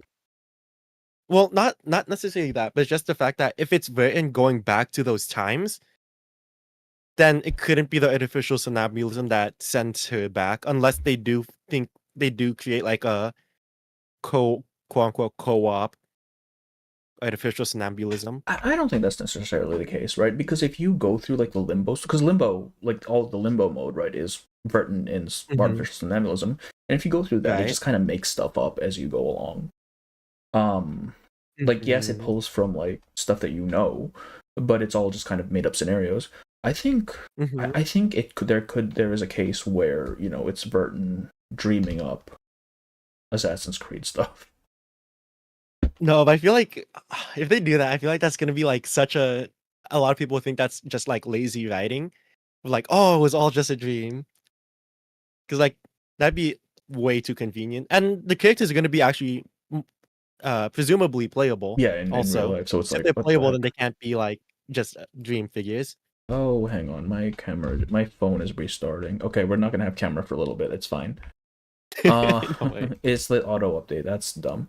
Um, Mm, mm, mm. yeah. So it's weird, right? Because um because reverse, at least to date, is very like everything is canon, right? Like Uh-huh. you have tooltips that are canon. You have, you know, your daily records. You have even Mhm, the items and the clear drops, even the paid clear drops. All of that is canon. They all have mhm. canon descriptions. So Right, I right, right. think to have like one event that is not canon would be very strange. But at the same Yeah. time, I don't really see them compromising on like the lore integrity just to make room for Assassin's Creed. That seems very out of character for what they would do. Right. Even though the stories for the most part are very like Like kind of parallel in the yeah, regard of like going back in time, it's still like difficult on how to combine them while making them make sense. yeah, exactly. Like even if it's not, even if it's its own like self-contained standalone thing, the fact that this Mhm. exists in the world may not be, you know, ideal for them or for a lot of people. Which is why I think artificial somnambulism is probably the only realistic way we can go about it without, while still dodging all of the other issues that might come out. Another thing though, and I'm not too sure about this part. I'm kind of searching it up right now, but I'm pretty sure the main character, or like the like current age timeline of Assassin's Creed is post 2000s too. So there's a very good chance that this could be like post Storm story or something like that if it Ooh, is canon. yeah, that is true, right? That's when it takes place. Shit, that is odd. I don't know how they're gonna do that, honestly, or even like what Mhm. aspects we're gonna focus on. Just because I don't, Yeah. it's collabs are kind of right because these like I play Arc Knights, and every time Arc Knights has done a Mhm. collab, it has been like straight up they integrate the stuff into the lore, which is really really Mhm. weird because right now you have Rainbow Six in Arc Knights and Monster Hunter in Arc Knights Oh, shit. and Hello Kitty in Arc Knights, and it's like, all right, well, I don't know what's happening anymore. Mhm. I don't know. It's such an Yeah. odd thing. And You think the update's gonna be 10 weeks? I it's definitely copium, but I think it's gotta at least be 8 to 10 weeks. Wait, okay, so it starts Personally. what, August 7th, right? Mm-hmm. Oh, and you think My we're gonna have theory, 2.8 for our anniversary, right? yeah, how I'm thinking about it, either 8 to 10 weeks, 4 weeks, 5 weeks each update. I think Assassin's Creed 2 is gonna have its own quote unquote standalone update for part one, and then Assassin's Creed Odyssey afterwards as a standalone update for part two. Oh, And then after that, the 6 week regular anniversary update. that's basically 2 patches for Assassin's Creed then, huh? Yeah, which I see why it can be pretty like controversial. Like, At least yeah, a because that's a controversial big opinion. chunk of time. Like 2 updates, that's Yeah, crazy. but I feel like if they try like smushing both Assassin's Creed 2 and Assassin's Creed Odyssey into a single update, the story is just not gonna come out good at all. I think in order for them to like fully Hmm. flush out the Assassin's Creed updates, they need to at least give each one their own amount of time. Yeah, Or like especially their if own like they're story. they're basically like they want 3 games, or I mean 2 games rather, but they want like 3 characters. Like it seems like a lot. It seems ambitious, and that's something I've noticed with a lot of their event stuff. They've been really ambitious with how much they want to do for their Mhm. events, Right, to the right, right, point right. where sometimes they don't actually manage to do it. Like if we're Mhm, thinking about say 1.5 or 1.6 or again 2.4, like they had a mhm, lot of subplots and themes that they wanted, it seems like they wanted to really explore. But I mean, again, mhm. you're restricted on time, you're restricted on nodes and like Exactly, content. exactly. You can't get to all of it. You have to pare it down at some point. Mhm, So if Assassin's Creed does wind up being one of the longer updates, like even up to 10 weeks, like you're thinking, I think that mhm. might actually be a good thing, even if that's a lot of Yeah, time to devote. 'cause the other thing I was thinking about also is that for those who don't care about the update, it can quote unquote give them the compensation that people want for the shortening of a week. That's true. Yeah, If they yeah. don't care about the Assassin's Creed update. For the people that do care about the Assassin's Creed update and You're wanna get those fucked. Yeah, characters, you're then screwed. yeah, yeah. Bro, that's me, bro, that's me. You're trying to Actually P5 this shit, man. I don't know what you're gonna I do. just want the limited characters, bro, 'cause more likely than not, those characters are not coming back, man. Oh, almost certainly not. I need to P5 them unless somehow they get like, maybe like 5 or like a signing thing where it's permanent or it lasts like a couple years. It's gonna be so difficult, but a man can dream. Right? Oh no, I don't know. Like when it comes to licensing stuff, my immediate assumption is like, yeah, it's coming once, and then maybe we get it eventually again, but not for a couple years. So yeah, Mhm. you gotta get those characters. Damn. Yeah, yeah. It's it's difficult. Oh my god, I didn't even think about this either, bro. The merchandise you're gonna make for the Assassin's Creed update too. I Oh, mean, just the merch that's gonna be coming up, I'm sure. Like we're dude. getting Yeah, like even after Assassin's Creed, we're getting big patches one after the other. It's like, all right, I know, well, right? fuck me. Cause yeah, cause I created like a small list of all the merchandise I want to buy. Bro, it's 15, $1,400 for all of that You're merch. trying to get It's all of so the fucking perfumes, man. That shit's expensive as hell. that's true. Each gift box is like $132. My God. Which technically I shouldn't be getting a gift box for all of them, but I don't know how limited they're gonna be, so I have to. I have to, bro. I have to. That is some actual gotcha mentality. That's crazy. I know, bro. It's the FOMO. The actual FOMO, yeah. Yeah. At this point, I've spent so much more money on reverse merch than I have on the actual game, which I think technically is a good thing, right? I mean, it is. If you're gonna be spending on something, I think this is a very good game to be doing it on. Um, Hmm. just in terms of like quality of Just game. because, yeah, and the merchandise that reverse makes is very unique. Oh, the thumbs back, We're guys. The back. awakened thumb. What's up, Let's remove Marcus? Marcus. Cool. Um. There we go. All right. Let's go look at chat real quick. It's been, oh god, there's so much. Why are they talking so much? Oh my god.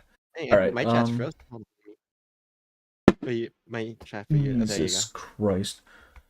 Did that go through or no? Oh, I'll go through. Oh, okay, someone was firing fireworks out there. That scared the shit out of me. Oh, but what? It's like 2 in the morning. Yeah, They it's can't it's wait like 2 in the a morning. week or What the two? hell, That's man? crazy. That's crazy. They could not wait literally a week. It's insane.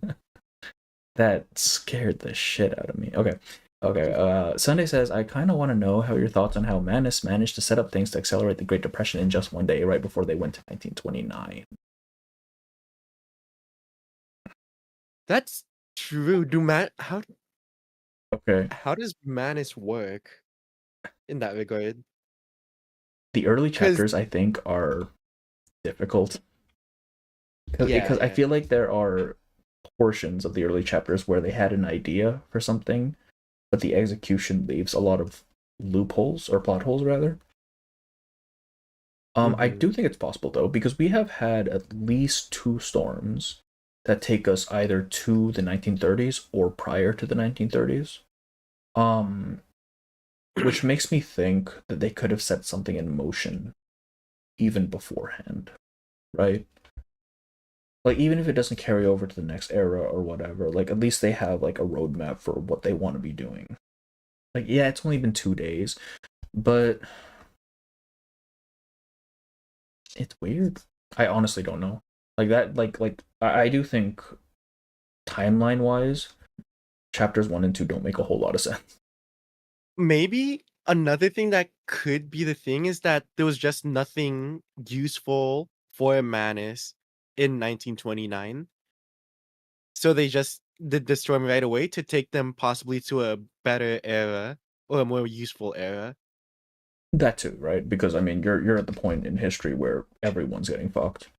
Like, what are you supposed to Mhm. do at that point? Yeah, exactly. Because, like, realistically, it doesn't. I feel like that has to be some sort of the case because in the 1914s, that storm was at least like a year or so, or close to a year of it like existing.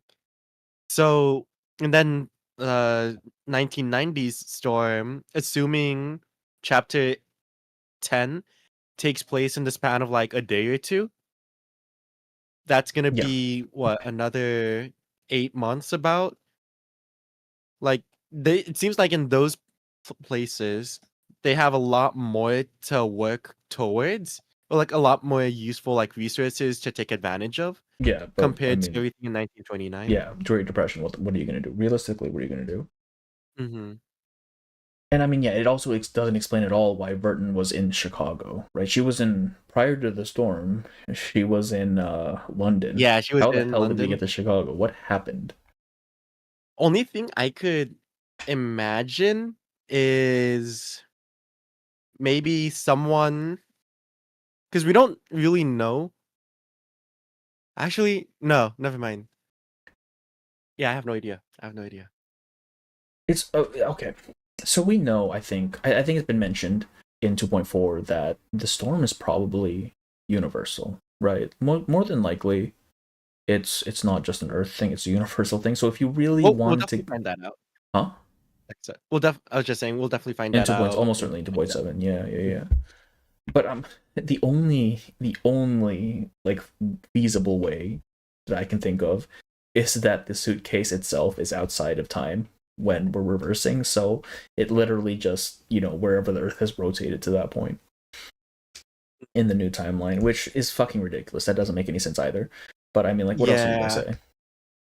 yeah, because the Earth does like it's not like it's just like spinning in circles because it's also spinning in circles and Around the something spinning sun? in circles Yeah. and something spinning in circles. Like, if we're being super So realistic about it, everything should have fallen off the planet after the first storm. I don't know what's going on. yeah, that's why I feel like it's surely it's gotta be low. Yeah, it's gotta be local, no? Because the satellite in 2.4 was somehow able to survive, and I mean, I I'd have my assume it own was just like because it was theories on that too one, far. but Mhm. because okay, It's definitely intriguing. huh? It's definitely intriguing. Yeah. Well, my assumption with the satellite is just that it became a place of reverence, essentially. And then that led to it developing an aura of its own. How would it become a place of reverence, though? It's basically humanity's last, like, legacy, right? Like, we put Well, everything on are that we satellite. talking about the satellite to talk about in 2.4? Yeah. Where Regulus's record was on. No, that's not like. I'm pretty sure that satellite crashed. I don't know, because I feel like the Voyager 1 would have been more of humanity's like accumulation of knowledge at that point than just Regulus's record that just Was has that not silly Voyager plot. 1? I assume they were the same. No, it was. I don't think it was.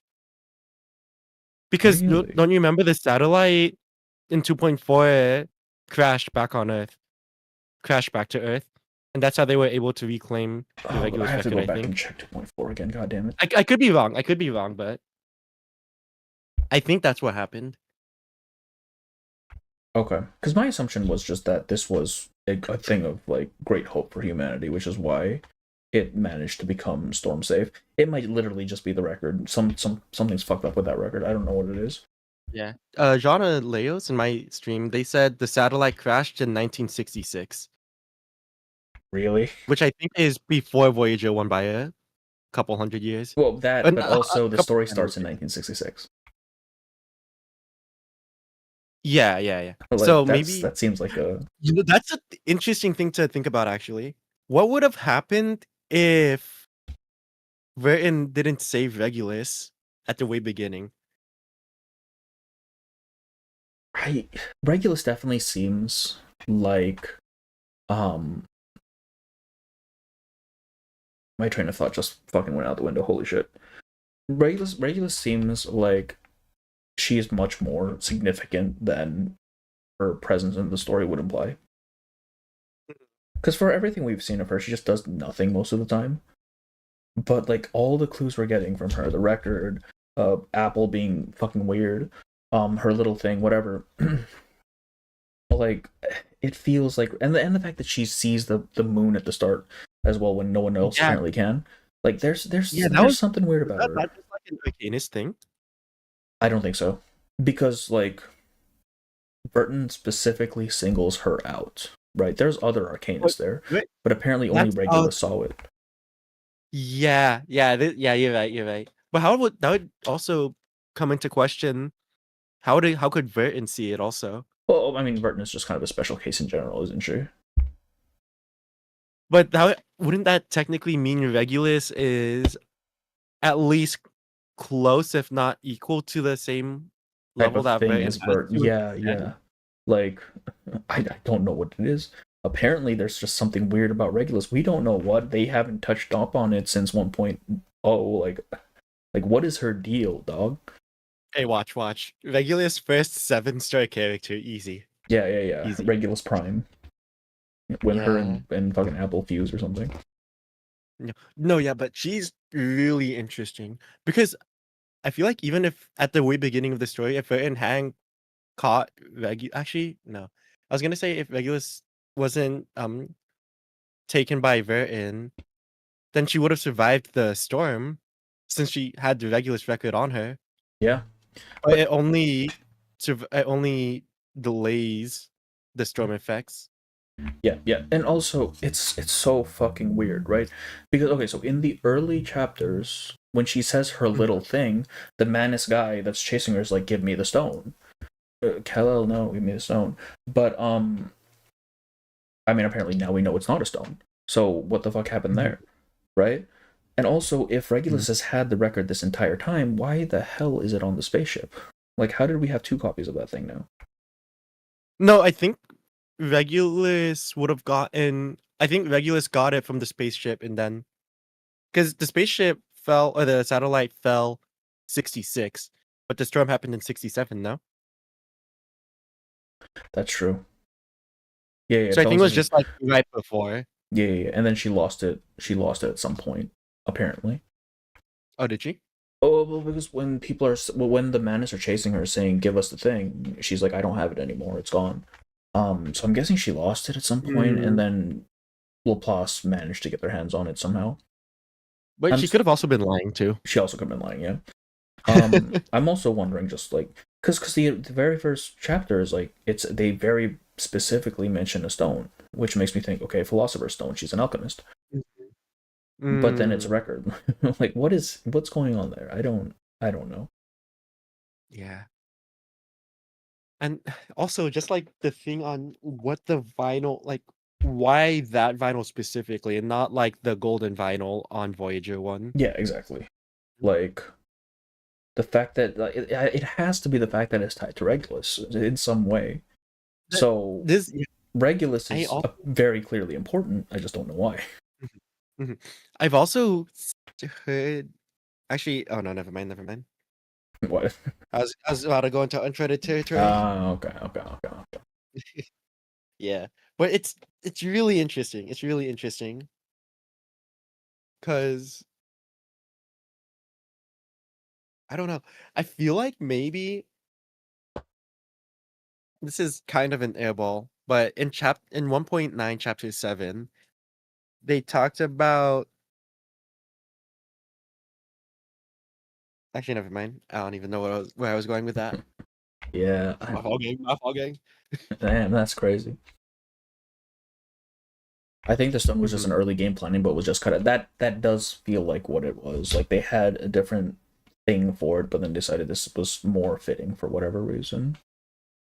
But then again, her keychain is also noted, like very specific, like very, very directly in her bio. Her keychain item is like, yeah, this thing is important. It's weird, and only Apple knows what it is. So, like, who knows, man? That's true. Oh, someone in my chat said, I don't know how specific Levents goes when it comes to hiring personnel, but just to point out, X personally asked Regulus to join Levents in chapter 1. Okay, yes, but also X asked Eagle to join Lorenz. So, like, I don't know what the criteria here is. Like, okay, Eagle is diligent, but she's a child in the Girl Scout, or not even in the Boy Scouts, but she's like what are we basing this on exactly? Surely it's got to be some like reasonable. Surely it's not just like something they've thrown together, right? Apparently not. Like clearly it's a very selective group. It's just I don't know how they're selecting these people. Like I feel like Eagle was just a nepo baby because like her father was part of them as well. But like you'd think they'd be a little bit more selective than that.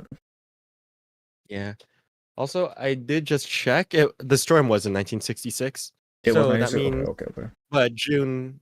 Oh yeah, June 3rd, 1966. Only reason why I remember that date now is because of the incident, bro. Oh, Jesus The June Christ. 3rd incident. June 3rd, huh? Damn. That's crazy. It was honestly a coincidence that that you decided to screw yourself on the gotcha, yeah. Yeah, on the same day the first storm happened. Or not first. Yeah. Yeah, Eagle's dad was Lorenz. I'm just thinking like that's like there's supposed to be like this very mysterious and selective organization, so to just hire her because she's his daughter seems out of character. Also, I mean, yeah, she is a nepo baby. Come on, like she was literally hired because her dad was part of them. What do you mean, man? Yeah, and then, they also said Ovid implies the reason that the satellite fell in 66. The reason the satellite that fell in 1966 survived countless storms was likely because of Regulus's record. Yeah. I like the whole logistics of her obtaining that record to begin with are still just a complete mystery to me. I don't know what happened there. Because it's truly that means that the satellite had to have fallen somewhere in Europe, no? Yeah. Like otherwise how does she get it? Yeah, exactly. Also, why is she at the site of a fucking satellite crash site? Like what's going on there? Like there's just been, like, coincidence that it could have been, right? But I mean, then you line that up. Wait. So go ahead. Just saying, more than likely, it might have like just fallen into a river. Yeah, sure. But I mean, then you line that up with everything else Regulus has going for her, and like that's a lot of coincidences. Like, She is the star of Flatus, bro. I wouldn't be surprised if she was like some kind of fucked up awakened or something at this point, and she just doesn't know it, and Pandora doesn't know it, so she's classed as an Arcanist. That would be Like, crazy. like Ultimate plot twist. actually though, because Mhm. like I don't know, like I'm hoping it wasn't a scrapped plotline. Like I'm hoping they do explore it later on at some point. Um, I don't know. Mhm. It's very, very intriguing, for sure. Imagine if Regulus is something similar to Recalleta. That would be interesting. If Regulus is something similar to Recalleta, then that would make 2.6 as a main story make so much more sense. Right? Because then you're setting up the precedent for, you know, That's true. for these like pseudo humans to exist. But if that is the case, then what would Regulus have come from? I mean, like Recalleta, she's obsessed with one thing, right? She's like Mhm. rock. Like she might be the record, just You think personified she? or whatever. Maybe. I think maybe if we ever even like find out what the record sounds like, it could be it could either like help support it or disprove it. Because if it's like a very like rocky or like a very kind of liberating, I guess, song, I then it mean, could support it. But I think when the chapter first came out, someone mentioned that the cover of the record was a Beatles cover, or at least a reference to a Beatles cover. yeah. Oh wait, actually, presumably, I think back when 2.4 was going on, the reverse 1999 store, the official store, had uh like limited item for What it. the record itself?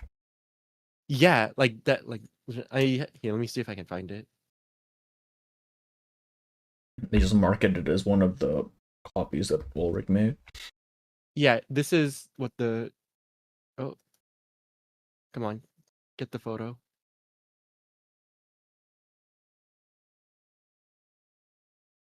Is it gonna show it? Okay, I'll just do it this way.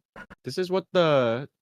Assuming it is the same record, this is what it looks like. Where are you showing me this? In the golden circle chat. I'm gonna hope Bones didn't put something weird in here. Wait, no. Oh, so they actually sold the record, huh? Assuming that's the same record. I mean, that is the cover on the Just record. talking about. Well, I'm Yeah. assuming this wasn't a vinyl because, like, they would have, I'm sure, announced that. No, But it's what was this? that's just like a coaster. Oh, okay, I see. But presumably, if that is what's on the vinyl, that would be very, very interesting. Yeah. If it is like a canon existing item. Okay, that's interesting. Oh, that's so weird. What the hell is Regulus, man?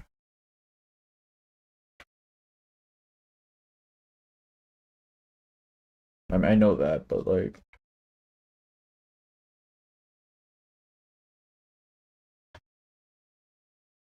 yeah,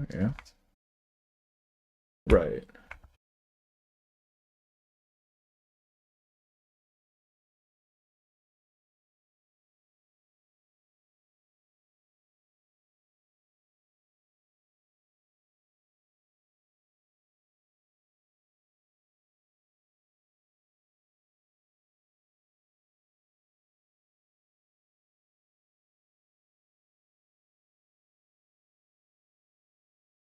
Right.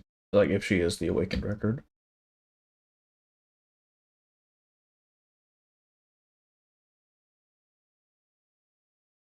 Yeah, Apple is. He is an Awakened himself, isn't he? Yeah. The only fruit. Yeah. Well, I mean, but the Jaguar in Kamala is an Awakened as well, so apparently it's just kind of fucked up. no matter what, right? It's just apparently anything can become awakened, I guess. What was it, Flatus? Oh wait, hang on. Did something happen? Oh my god, why? Sorry. This is the source got Welcome back, muted. Videos Homunculus Theories. We missed you. He was speaking, yes, but he never says anything important, so it's okay. Well, that's debatable, but I'll let it slide for now. But yeah, okay, so you are aware of Regulus Homunculus theory, right? Yeah, I've seen your video. Oh, you actually watched it? That's crazy. That's weird. Do you not watch my videos? Like, what the fuck? Maybe. Don't answer that. Don't answer that. Actually, I feel like Regulus Homunculus was a very interesting theory, and I feel like it had legs, but then they kind of backtracked on that a little bit later on. Because they gave her a mother, right? They gave her like a background and a past and everything. So it's like, okay, so she's clearly a person. Oh, yeah. Right. Unless these are like false memories or whatever. Who's her parents? Maybe her parents have some importance. Yeah, so it's like, okay, maybe she's not. I don't know. It just seems very odd to have her just be a normal dude when she has like this much prominence in the story, or at least like, you know, if you look into it. This kind of goes back to 2.4 about the storm experiment. I'm still so confused on how that worked. Was it just like being able to create the effects of the storm itself? I think I think they were trying to recreate the effects of the syndrome. Of the syndrome. Yeah. Because Maybe. like, well, apparently they have some way to replicate it. It's just no. It might actually be the storm. Because I remember like they had to use the materials. Like the materials they were trying to test all kind of got like used up, and that's why everyone was like mad at Ulrich at Laplace. Yeah, because what was it? They made like a bunch of duplicates of the record. Yeah. So Like apparently, exact same material and everything. so But I guess it was actually just somehow like, which is kind of crazy, right? They somehow have a way to, at least on a small scale, make the storm happen. Which does kind of align with something Arcana said in chapter 2, right? Why is the Foundation making the storm happen? Yeah, but the way that it seems like it's kind of lost information. If it is true that the Foundation created the storm, at the current point we're at, it seems like lost information on why it's even happening in the first place, or like on how they made it happen in the first place. Yeah, it's so odd. Ulrich did detect a lot of stormwater on the cruise ship. I don't recall if he actually straight up noticed like actual stormwater. I know the reason he wanted to go to sea was because the conditions that they were testing in at Laplace were too controlled, right? Like they wanted. Because they. Oh, go ahead. I was just gonna say, I'm pretty sure I remember that there was a dense amount of, what was it, nucleidar? Yeah. Or whatever the suppressant was on the Freebreezer's route. Yeah, and like So that's why. Redshifted says, like regardless, they had a bunch of mass there. Like you're gonna see, he was gonna detect it no matter what. That's true. But yeah, like whether or not the area was already like primed for a storm to happen, the fact that they can just kind of make it happen anyway is very, very strange. And then, someone in my chat said Regulus found the Regulus record at the Creator Music Festival in Aldeburgh, England, 1966. So literally someone just picked it up, I guess. Or it landed in their hands somehow. Maybe it was a record that she bought there, thinking it was just like a regular record. Possibly, yes. Almost certainly, honestly. Like if she's just picking up stuff. It's just I don't know, when you have like a whole lot of coincidences like this, it leads me to believe that they're not all coincidences. Like something is, it might not be her, but something might be directing those. Yeah. Either that or Regulus just luckier than Centurion. Got that too. Yeah, that very much could be the case. Who knows? Also, didn't the White House confirm that the first circle incantation is true? I mean, we know it's true because it works, right? Like, Yeah. what exactly What do you mean? Yeah, by confirmed it to be true. I do wish, hopefully, we learn more information about the White Marble House and Pack Security Council. I feel like we will. Like 'Cause, the we higher know ups are nothing. definitely up to something weird, right? Like almost. We don't even certainly. know what the president looks like. No, we don't. But he does seem to be at least like fairly on Verton's side from everything we've seen him do. Oh, yeah, Apple. Mm-hmm. Yeah. Imagine if he becomes playable, bro. That'd be crazy. Fucking president, yeah. It's not even like a official name. It's literally just president. Just president. Yeah. What the hell is that, man? That'd be so fire. Oh, the White House told him how to pronounce it. Really? Wait. Oh yeah. Did they because really? remember the dove?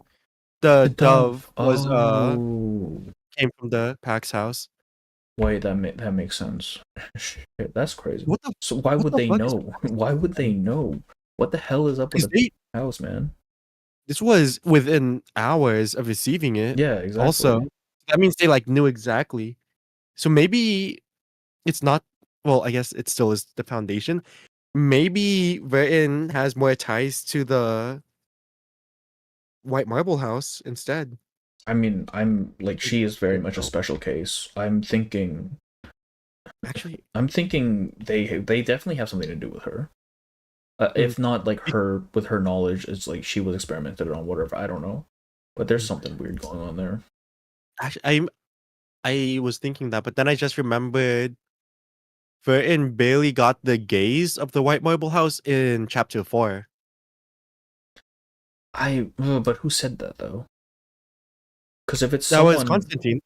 Yeah, but I mean, I don't think Constantine is privy to that. She's just doing What do you whatever mean? the president tells her, right? No, because remember when Verton gets back to the suitcase after Lily rescues her, the doves are flying in there somehow. And then Constantine says, "Look at that. You have the gaze of the White Marble House on you now." Well, but yeah, but I think that's Constantine assuming that they're only now taking an interest. They could have just been doing this for a while. That's true, but in any other iteration, at least from everything we've seen in game so far, there's been no other instances of like doves following Verton. No, but the president himself mentions Verton twice. 3 times now, I think. One of them in the past arc in chapter 3, and then once in chapter 8, at the end of chapter 8, and then once in 2.4. Wait, are you sure chapter 3? It's Or is when it chapter 4? It's when he shows up to tell Constantine to get her shit together. Yeah. Was that chapter 3 or 4? Yeah. I don't recall. Chapter 4. Chapter 3 4, is all yeah. Verton's backstory. Oh, okay, yeah. Yeah, so I mean the president has mentioned Verton several times. Like he clearly knows of her and that she's a special I think figure. yeah. I think Marble House was sure, like they knew Verton existed, but it wasn't until they were able to actually get past what was it, Storm and Manpower? Yeah. Or Timekeeper and Manpower, whatever. The Until they were actually able to gather enough people to go against that or go for that bill, that they realized like, wait a minute, Verton's presence in the Foundation actually can play a significant role in turning tides, which brings the doves. Oh, the conversation of the president and Constantine in chapter 4. Okay, so maybe not chapter 4, but definitely in 2.4 and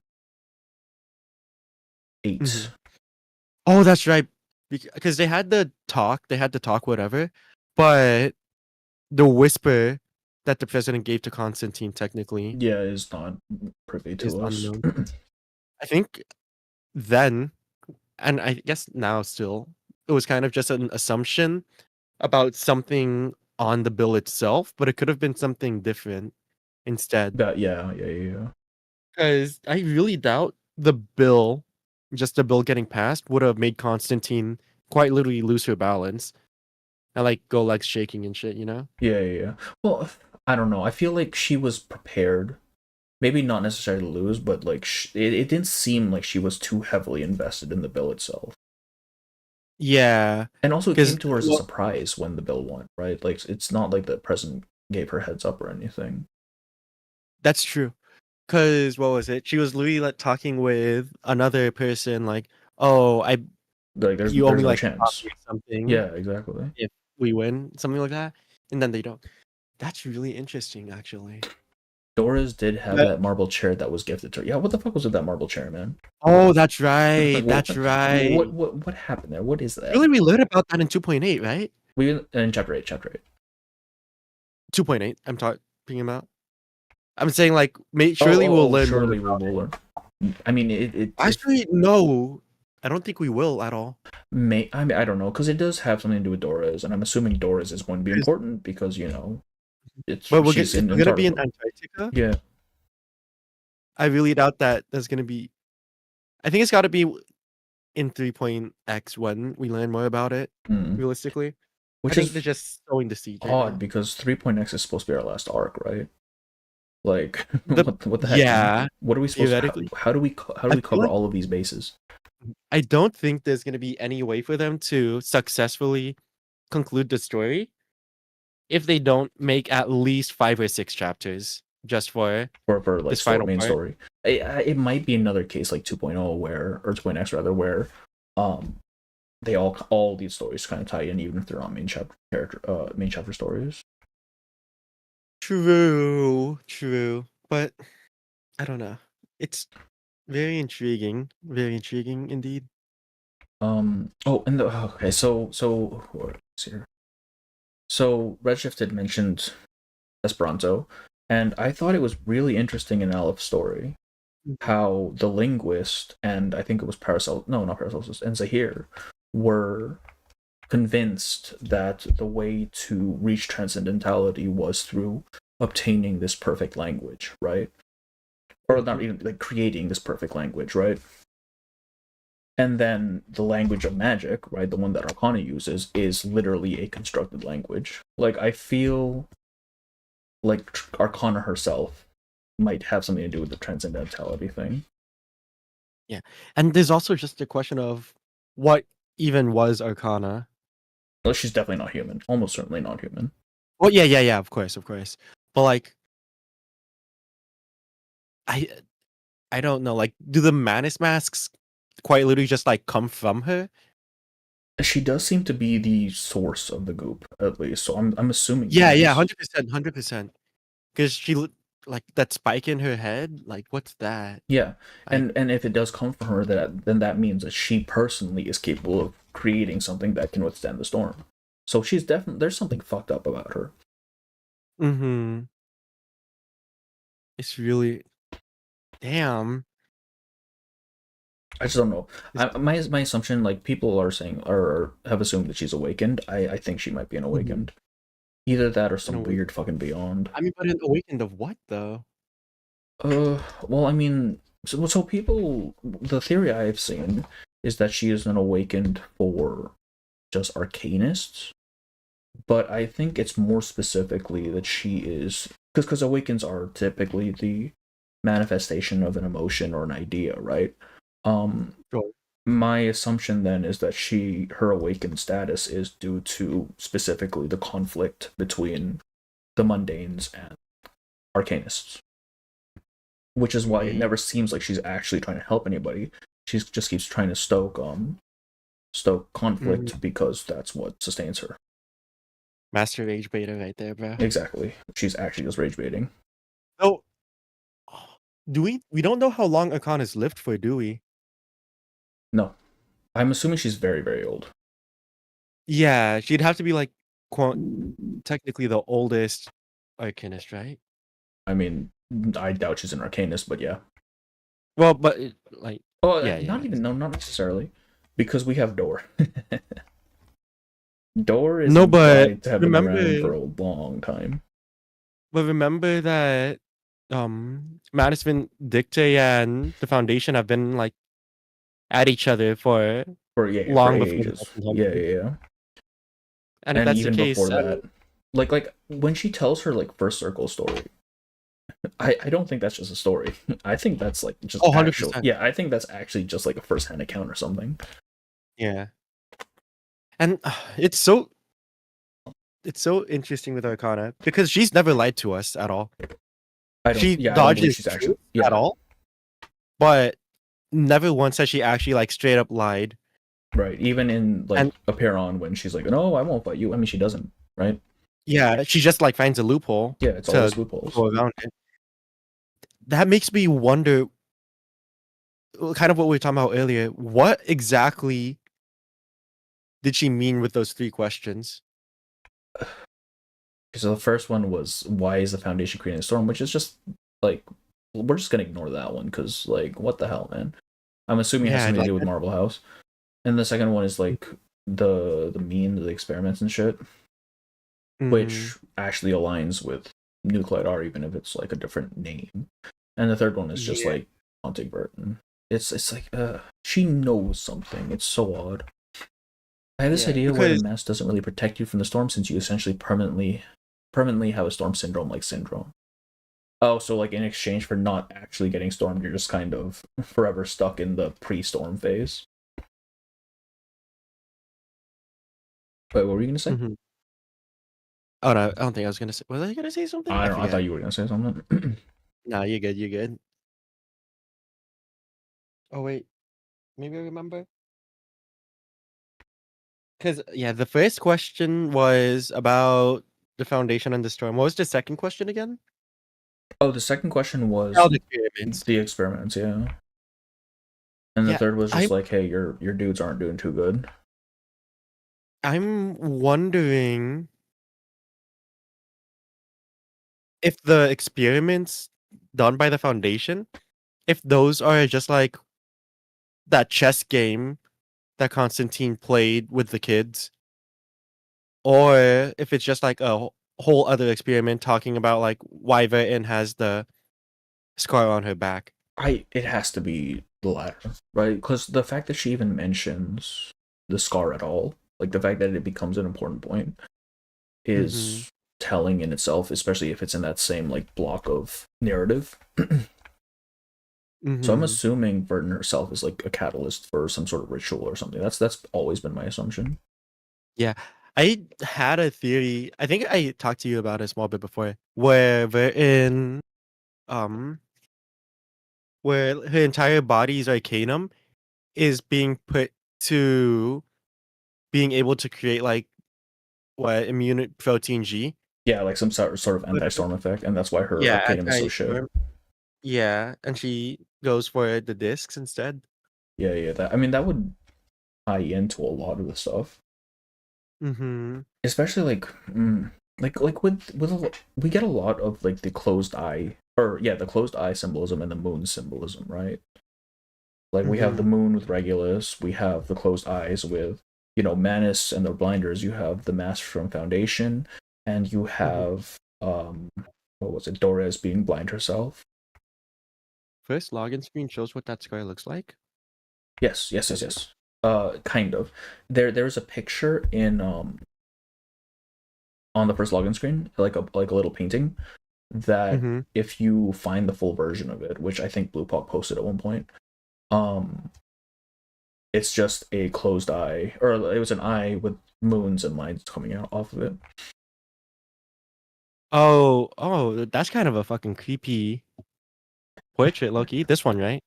Let me see. Oh shit.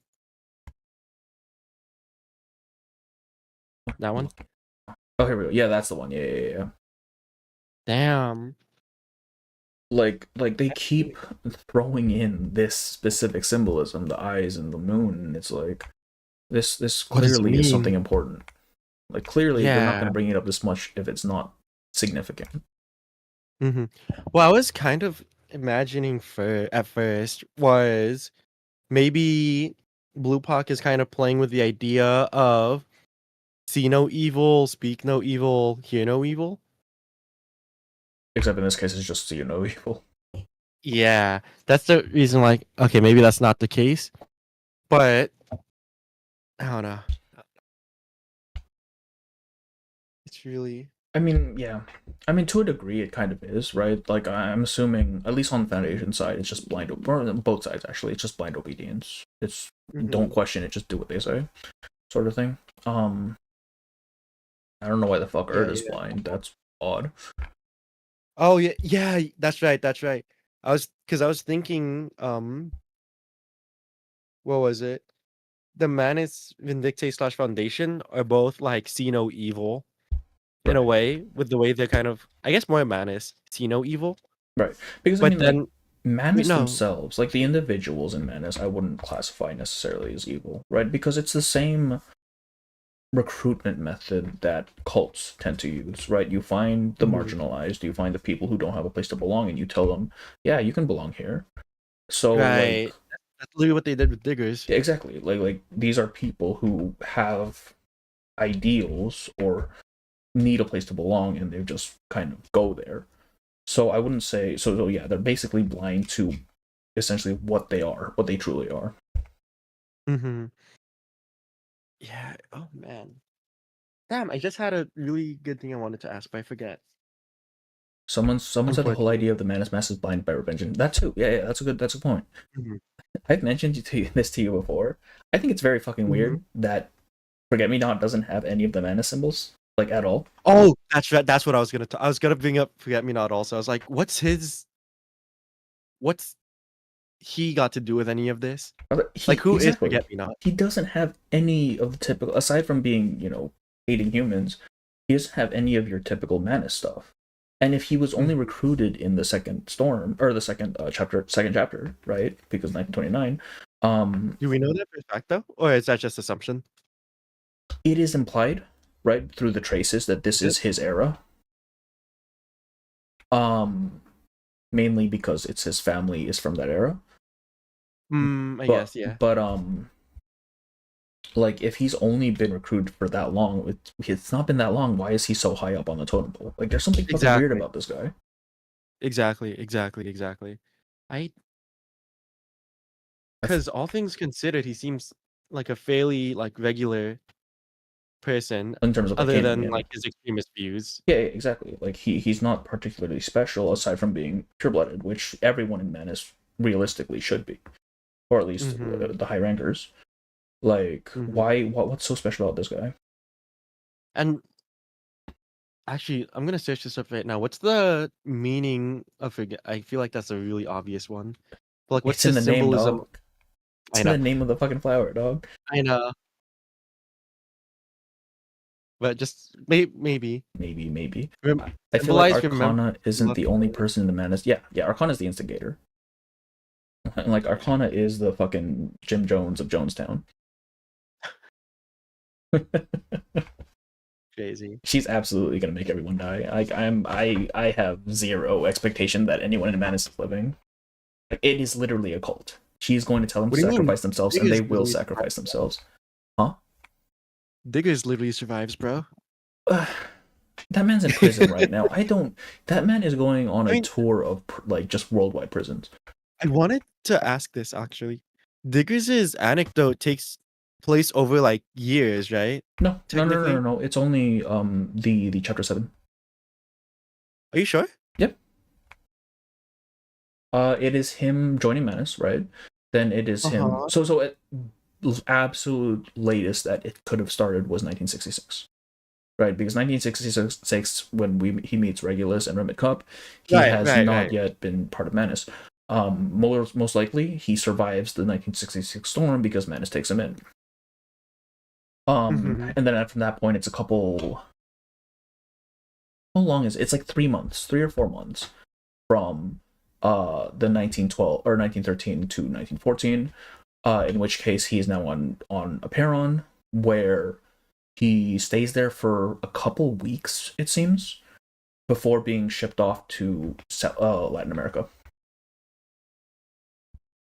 I thought at the end of Diggers' anecdote, he quits being in Manus, no? No, he's free for a little bit. Was that all it was? Yeah, he's free for a little bit, and then because he's back in Wait, was that even real? I think that might have been a vision. Was it? feel like it Yeah, might maybe have I been. like completely misunderstood his anecdote. It's been a while since I've seen his anecdote, but because in 2.1 we get mentioned 2.1 with Argus. Argus is going through some files on the sheriff's desk, and it mentions a hippie who is in Texas at the time and gets arrested. Which would have been after chapter 7 and Yeah, after his I anecdote. guess I just like misunderstood because I was under the impression that Diggs' anecdote is just like small like little tidbits of like his entire like Manus journey, and he kind of quits near like the end of like the whole story. Yeah. Okay, so Batblind basically sums it up. He quits and accidentally joins them again. Okay, So he's fair. literally just skill issue. Actually, just skill issue there. Like he fell for it twice. What was this? In Well, the narration okay. titled, No, I wouldn't say that because by that point, Manus has kind of rebranded into either the Order of Enlightenment or whatever Santos is. I forget what it's called. So I can kind of see, and he was in Latin America at the time, so he probably joined them specifically, whatever Santos's little fucking group was. Narrator mentioned how the White Marble House are the final decision makers of any debate the Foundation has. Yeah, I mean they're basically the executive branch, right? They're the big boys. Yeah. Interesting. Actually, I feel like that makes sense. That makes sense. Yeah. I just want to know what their end game is because clearly they know more than they're letting on. Yeah. Well, they're not letting on anything. No, I mean, yeah, they exist. That's what they're letting on. Yeah, that's literally all we know about it. Apostles Brotherhood. Yeah. Apostle. Yeah, there you go. There you go. Santos. But like, I guess I'm kind of confused on. I feel like those are just like localized Manus cults, no? Yeah, essentially. Well, because Manus kind of fractured after Arcana died. Like you still have your main group with like Forget Me Not and Grace and whatnot. And but like then you have just all of these kind of splinter groups that just are doing their own thing. Like Valentina, she that her own group she had her own group rather for a while, or at least she was operating on her own. I forget which one it was. And she mentions like American groups as well. Like she mentions that Manus as a whole has kind of fallen apart. Isn't the Order just a subsidiary of Manus? Kind of. Chapter 8 has them trying to gain favor with Manus, but I don't think up until that point they are officially part of Manus yet. Interesting. Hierarchy goes White Marble House, Pax Council, St. Pavlov. Yeah. Makes sense. Yeah. Like my assumption is the Pax Security Council is like the enforcers or something. Because, but then what would the point of Xeno be then? Xeno isn't Foundation. Xeno is its own branch. But they're like allied. They're allied with allied. the Foundation, right? But what would the point of them be if they have the Security Council? Well, so my assumption here, right, is the Security Council is like internal affairs, right? They fix things from within the Foundation. Like if there's ever problems or whatever, it's the Pax Security Council that deals with it. While Xeno is more like a military organization. Yeah, domestic issues. Okay. Yeah, and Xeno is just like, okay, we need to go fight a war. Let's go send some people over there. Which is kind of weird. It's kind of crazy that we're still having wars at this point. What the hell, man? Oh, so there's a Pax House. Is there a Pax House? It's Pax so, Security Council and it's White Marble House, right? I think. Here, let me see. Oh, the Vigils. The Vigils are cops. the Vigils Bureau is just cops. They are magic police. Pax does have a house. Yeah. They're homeless. Yeah, no, the Vigils are just like your grunt work. Like I'm assuming the highest Black Ibis is fairly high up there, but I don't think she reaches Pax Security Council up. Because it's like from when her little dude is talking to her at the end of 2.5, it very much seems like she still answers to people above her. What was the guy's name? Brandon or something like that? Dave. Yeah, it was Dave. Dominic, got it. Yeah. Jack. Where Black Ibis works in, we don't know if she has any like defined headquarters or anything, or if She kind of just showed up. yeah, she just kind of showed up, or if the Vigils Bureau is just kind of dispatched wherever they're needed. Mm-hmm. Yeah. I think he literally just talked about this, but I kind of zoned out for a sec. What's the purpose of the vigil? There's just like basically police, right? They're just the police. They're just magic police. Okay. My Got it. I think the closest equivalent is probably like Interpol or something, because they seem to have global operations, but they're still just kind of law enforcers. Mm. There's a PAX House and PAX Security Council, but they're all under PAX. Okay, Yeah, that makes okay. sense. Ibis works for yes. Ibis is I think it's implied she's head of Vigils, right? I don't know if it's ever actually directly stated, but she's definitely high up there in the Vigils Bureau. Mm-hmm. I hope she becomes playable. She looks cool. I like her mask. Her design doesn't scream playable to me, I'll be honest with you. Yeah, that's fair. But then again, It's okay yeah. because Adler is gonna become playable. Trust. Adler's design does look playable though. Like there's You a think lot so? of there's a lot of intricacy in that design. Like even like just with his like little jewelry and his stupid ciphering tool on his arm. Like he looks like a playable design. He looks more playable than Ulrich. I'll say that. Which, I mean, you know how that turned out. Yeah. I feel like okay, you know what? No, I see what you mean with like Ibis looking kind of Well, like not she bland, has a but cool design, but it's not. It yeah, doesn't yeah. scream playable character to me. You know what I mean? But then again, we have Ibis characters isn't like Tooth Fairy in here, and so it's like, what does that mean, really? so yeah, Ibis is just in charge of Langyue and Alan. Yeah. Yeah, Basically, her thing. They can redesign her. Yeah, they can definitely redesign her. It's just as she is right now, that's true. she doesn't seem playable. Mm-hmm. Man, yeah, Simul got a redesign. Oh wait, What's her face got a redesign. there's also another thing I just remembered. The fact that shit, what was it? Okay, never Damn, mind. God damn it, my I'm man actually is throwing kicking right the now. chair. That's crazy. I know. What was it, bro? It was something about what we were just talking about. The Vigils. Something about that. I don't know. Whatever. Okay. Damn. Wait to contribute, dude. Thanks for My that. fault, guys. My fault. I just wasted a bit of your time there. My fault. Man, that's crazy. I'm never getting those minutes back. Yeah. He has his own custom chess piece, and his animations when he's an idol are reminiscent of playable characters. For Enigma, I'm assuming. Yeah. I forgot I'm literally using his model right now. Does he? Okay, because you know that theory about the chess pieces like signifying whether someone's playable or not. Sure. Like if they have like a square or a flat head, it's like they're probably NPCs, and if their head is round, then they tend to be playable. Mm-hmm. Is Ulrich's or not Ulrich? Is Enigma's little chess piece round? I want to say it was. Maybe he's playable. Who knows? Or maybe he gets hit with the Hoffman curse and fucking dies. Don't say that, bro. Don't say that. Can I mention future characters? One of them. I know the one you're talking about. I know who you're talking about, Sunday. And yeah, they got a redesign as well. Huh? The 2.8 character who became playable. Oh. Yeah. I thought you were talking about new update. No. I've only seen the characters for that one. I haven't actually looked into any of it. Mm-hmm. It's round because he has hair. Oh, Lucy used to be square, but then became round when she became playable. Oh, so they changed it. What the heck?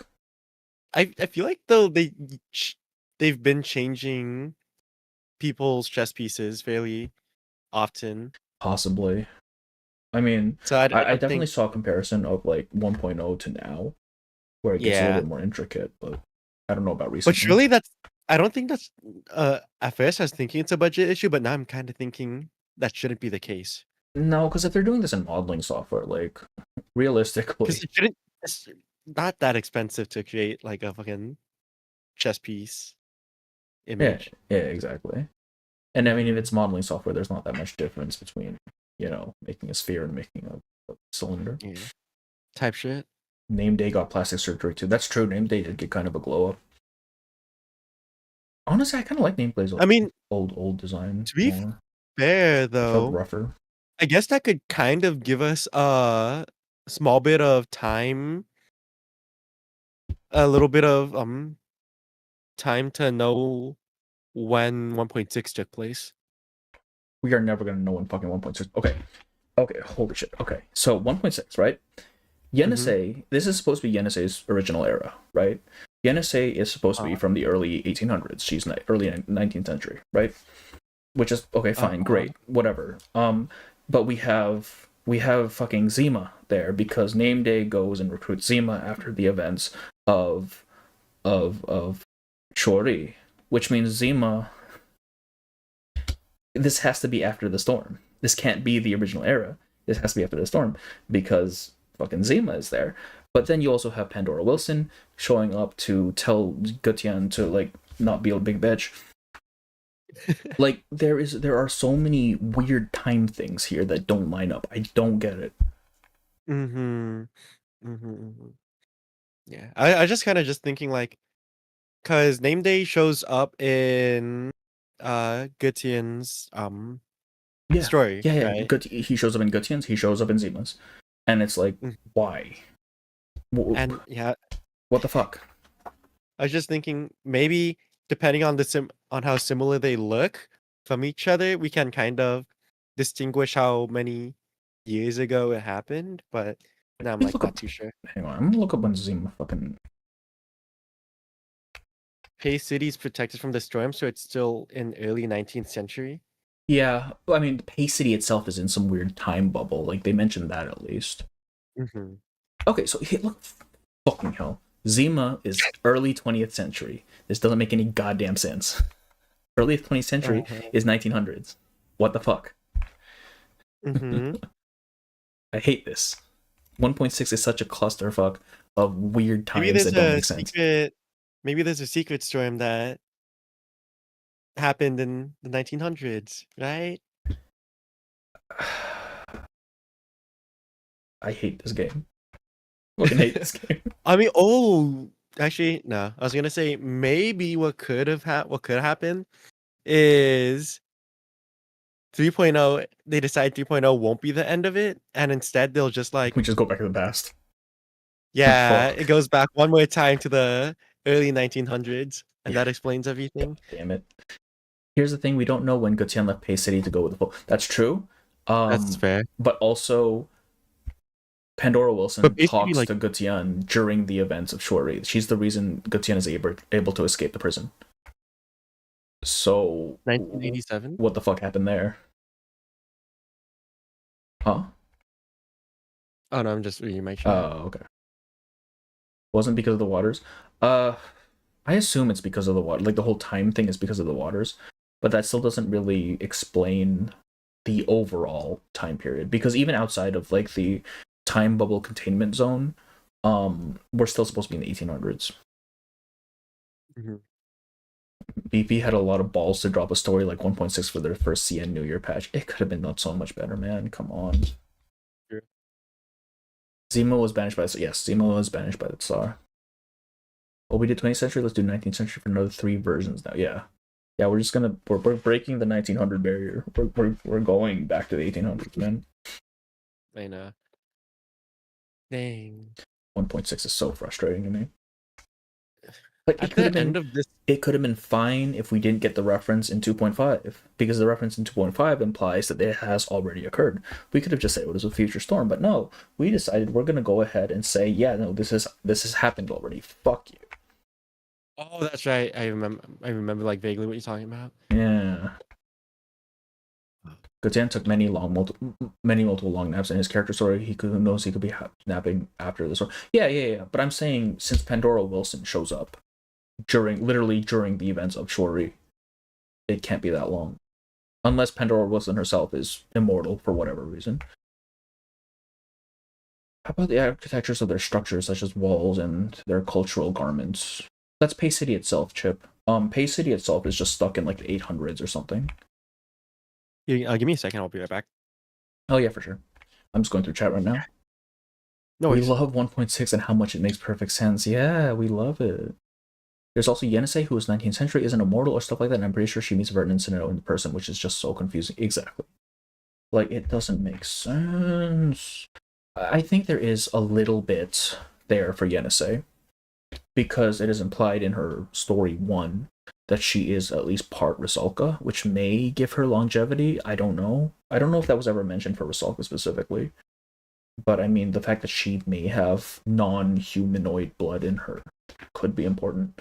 Also, while Aleph is gone, I'm going to use the restroom real quick, so we're going to take a little bit of a break. We've been going for a while now. I was not expecting to go this long. All right, give me a bit.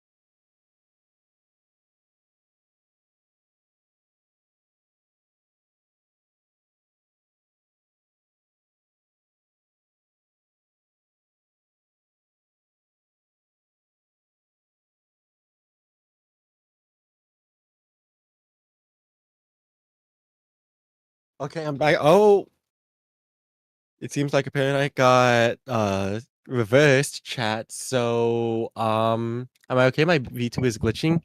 Yeah, I just went be right back.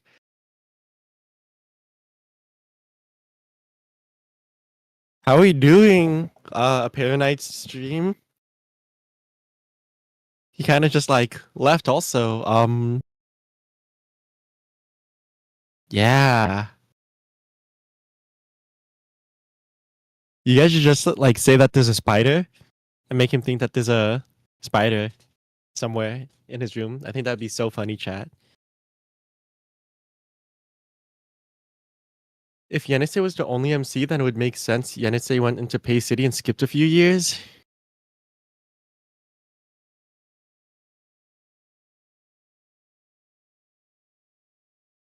That's true.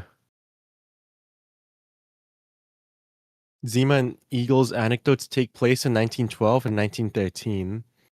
Okay, I am back. What happened? Not Also, too yeah, much. we are well beyond the 2.6 discussions at this point. That was just for the first hour or so. That's just so I can make a video and hit quota, man. At this I know, point, we're now it's just yapping. like talking about shit. I know. Which is, I mean, that's pretty good too. Like, Mhm. more fucking revenue, Yeah. I'll take it.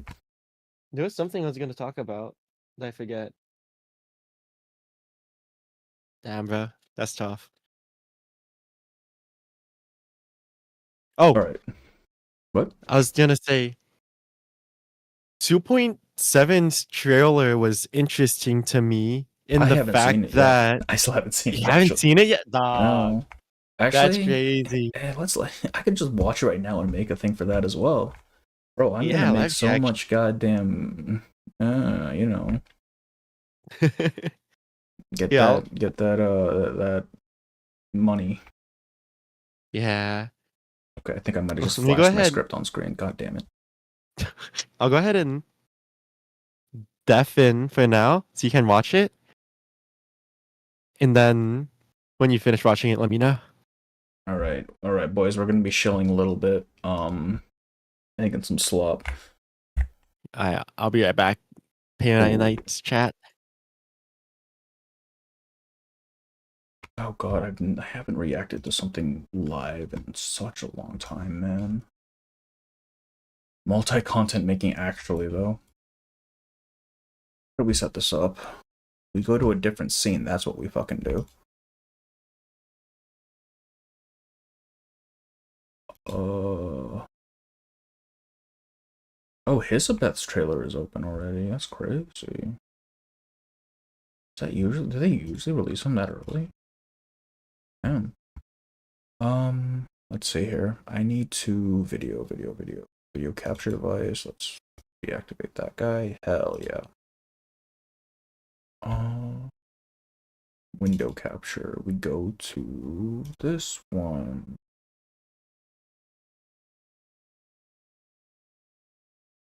Where is it? There it is.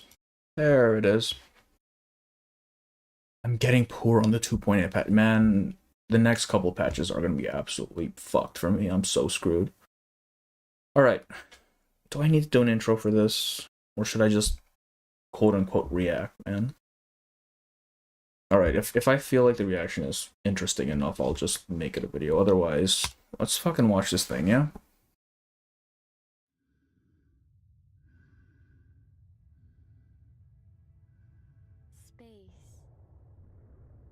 Why does this feel like Interstellar? What the hell? Like the spinning thing. That's Hal. That's Space Odyssey. Into space. So you mean you want me to become an astronaut? Are you ever going to tell her the real consequences of the storm?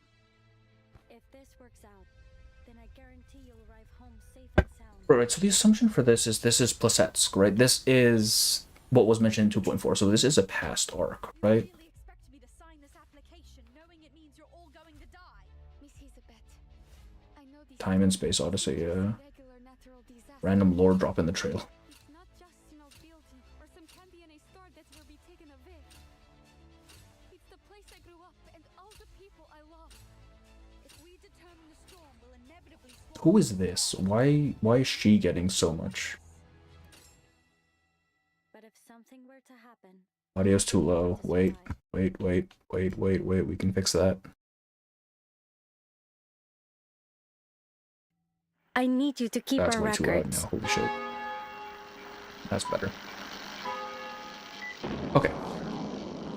We actually have... I like how they have a little accreditation here too. That's funny. Traveling into the depths of the universe, carrying with it humanity's spirit. I really need to know Voyager's thing. Longer than life on Earth. In our short lives, we come up with a lot of questions about the world. And we have to find the answers for ourselves. What is name day We get to choose significance what for meaning this? we give to our lives. It's a 1987 storm, aka the third storm. Okay, I figured that was the case. That makes sense. I feel like at some point was on 4 and Dispatcher connected to the storm research arc. That does seem to be the case, yeah. The stars are. Okay, I feel like... No, I didn't intend... No. That's just a skill issue on my part. Privacy. In fact, we can be downright monstrous about it. Isabel. So, for everyone else's... We were just over the trailer. Okay, I think it's interesting that... Like, what is Voyager's deal? I'm assuming they go into it. Finally, Voyager screen time after it actually, though. It's been over a year. What do you mean? It's fucking crazy. Okay, so my stupid-ass theory for Voyager is that she is literally the Voyager spacecraft, not some fucking alien, right? My assumption is that she is the Voyager spacecraft that got stormed, and then it came back wrong. Oh god. I feel like it's actually just copium, but wouldn't that be funny as hell? Alright, it's like a Carson situation, except like several orders of magnitudes worse. Alright, let's fix this. Watching that trailer made me question how fast does the storm actually like travel, you know? Because I feel like you'd be able to get a record or like see visually Is my camera frozen? the No. storm changing, you know? Yeah, it is. Man, why does it do this? There we go. Cool. Paranite reacts to Paranite stream. That's a good staple, fools. You know what? I want to pencil that in.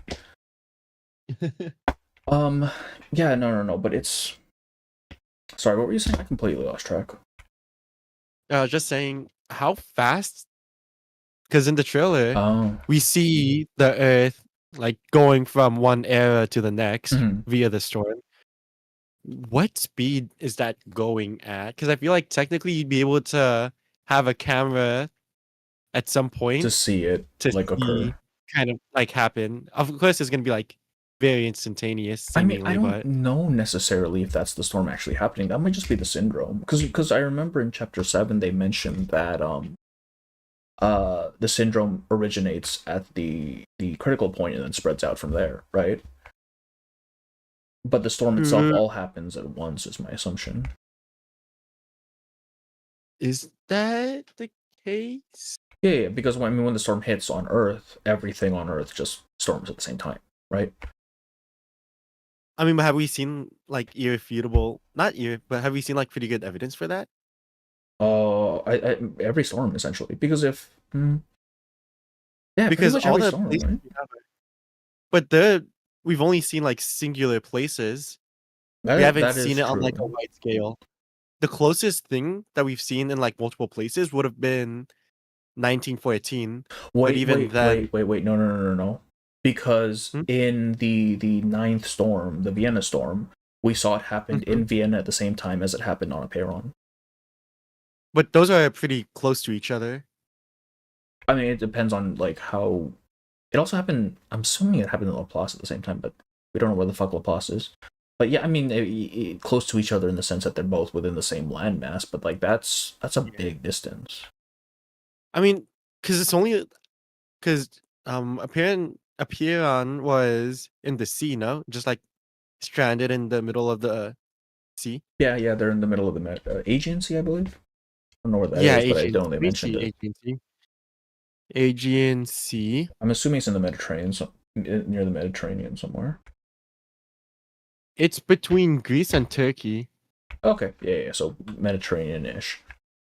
So where would Austria be here?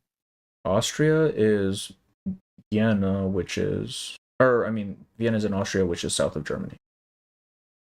South of Germany. I think, if of my geography, I'm American, man. I don't know geography. I assume True. I'm pretty sure it's south of Germany. Because I'm trying to like pinpoint everything here. Read from someone in a YouTube comment section said that it traveled around 1,400 miles per hour. Where did they even get that number? What the heck? I mean, no, That that makes seems sense. so How to arbitrary. be able to get that 14 million. Because you can find out the velocity that the storm's going by doing the change of displacement of the clouds over Okay, time. you're doing your thing again. God damn it. But yeah, no, if we're talking about the trailer, then yeah, you could. Yeah, it's gonna be like very scoffed, but you could technically. Yeah, based on the fucking radius of the Earth and all this bullshit. No, actually, you don't need the radius of the Earth. You just need the I'm amount gonna of hurt you. distance. I am actually going to find out where you live and hurt you. My God. That's crazy.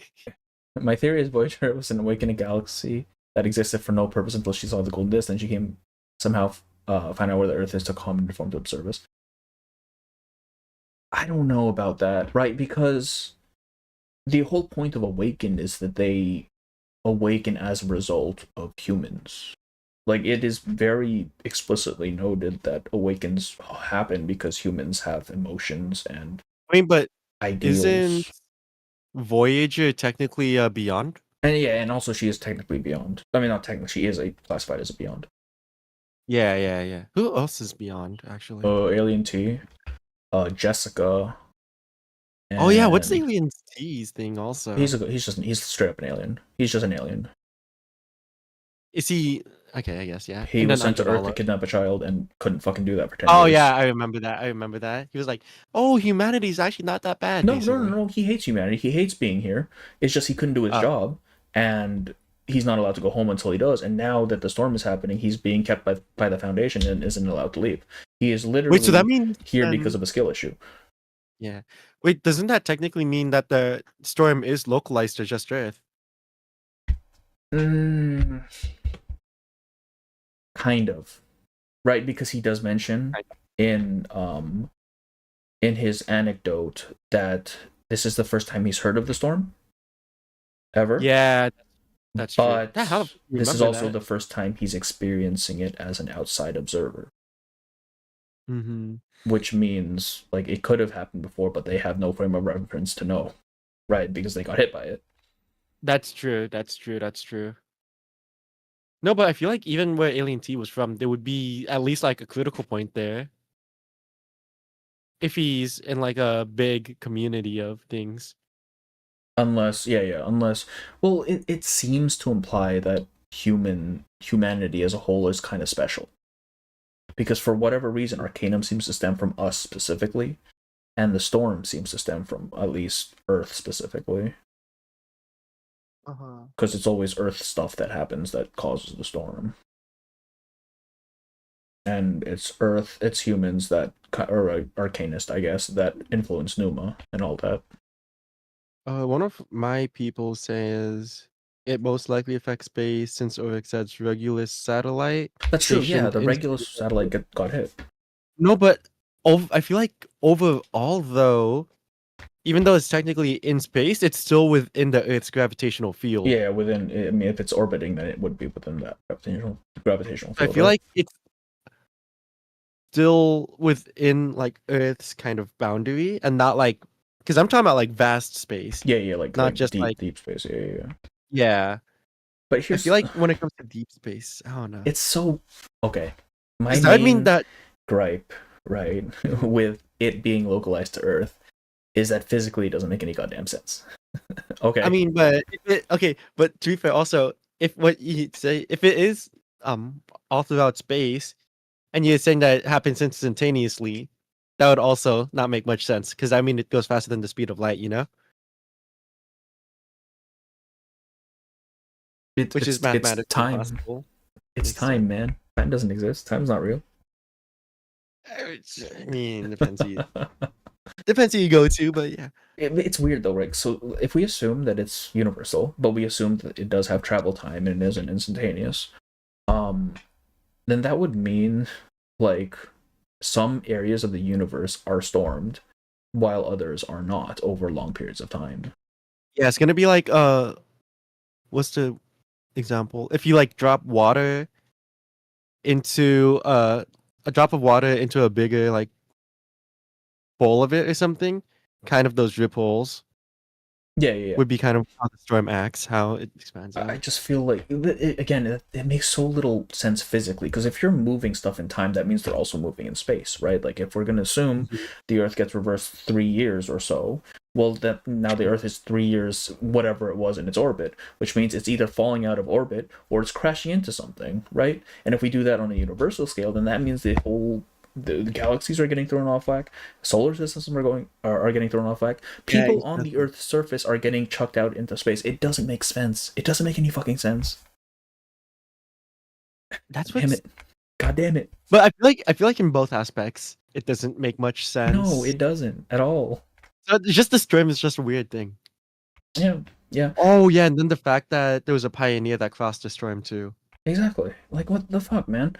And also, if we ignore all of that, you would think someone would look up after a storm and be like, why aren't the stars where they're fucking supposed to be? Like, but we're in the wrong time zone, we're in the wrong fucking time of year, whatever. Like what? Oh, you're right. Like it doesn't make sense. If it's not universal and it's not instantaneous, it just doesn't make sense. Yeah, wait. Yeah, I see what you mean, because for like night gazers or something. Exactly. You have a whole thing of diviners who use the stars. Okay? Like they're not stupid. That's true. Because it would just seem like that the stars just like jumped basically. Yeah. It doesn't make sense. Unless it's universal and happens instantaneously, at which point, okay, then we've just reset to a previous save state. Nothing is weird here. But then that also wouldn't make sense, like why very specific spots. No, exactly. It doesn't. And that also goes to suggest that the safe spots are technically moving too. If they have to move with Earth. Yeah, exactly, because it is part of a moving system. Like the fact that Earth is part of an ecosystem means like you break one thing on there, it's going to affect the rest of the ecosystem, or it's going to affect Earth as part of that ecosystem. You can't just change one thing of a system and just expect no other like effects to occur. My theory about the storm is it destroys timelines. It moves to a different timeline. That would explain the star's thing by moving the current timeline to a different timeline with the same sky. But even if we assume different timelines, if we're assuming it's not universal, that's even weirder, right? Because now we have different timelines kind of mashing together. Oh man, it's still just so curious about the satellite though. The satellite that survived the storm. How does that even? Well, didn't the satellite survive because of the record? Yeah. But and it said countless storms also until it just like. Did they? What was the reason for it crashing again? Was it because I think of it just defunding? Or it eventually just couldn't sustain just its orbit. okay? But Okay. it's not too odd for it to survive multiple storms. Like if there's a storm immune object on the satellite, then there's no reason it would stop after the first time, right? Like it would just keep Right. No. surviving storms. It's just, uh, it's just such a weird topic. It's dumb as hell. I don't Yeah. think the storm is going to be. I'm 90% sure they're not going to explain the storm. Even no. It's one of those things, right? Where like in horror movies, you don't want to show the monster because that takes away from the mystique, right? What people come up with is infinitely more intriguing than anything they could realistically explain. So yeah, they're probably never going to actually determine what the storm is. Just that it happens. Low-key, I feel like the Foundation should have like a kind of like how Verton's just timekeeper. There should be someone else for like keeping track of the stars after the storm, after each storm. Maybe, but I mean, like if the stars actually haven't changed, right? Then That's okay. Yeah, that's true. there's That's no. true. That's just an astrologist, That's true. Storm. Well, you wouldn't. You'd have to ask him. Yeah. Okay. Yeah. I see what you mean. Never mind. right? Like, because they are technically outside observers, which leads me to like another thing. Why hasn't the Foundation fallen off the face of the planet? Like, regardless of how we're choosing to interpret this, they are Oh, staying yeah. locked in time while everything What? else around them is changing. Like, what the That's fuck's what going I was on wondering. there? The Foundation is really interesting to me because how do they have branches in so many different places while not creating like controversies, kind of? Because it's What do you literally in mean? it's in the United States, it's in Brazil, it's in Austria, Right. it's in Australia, it's in a bunch of different places that I'm pretty sure would have had conflicting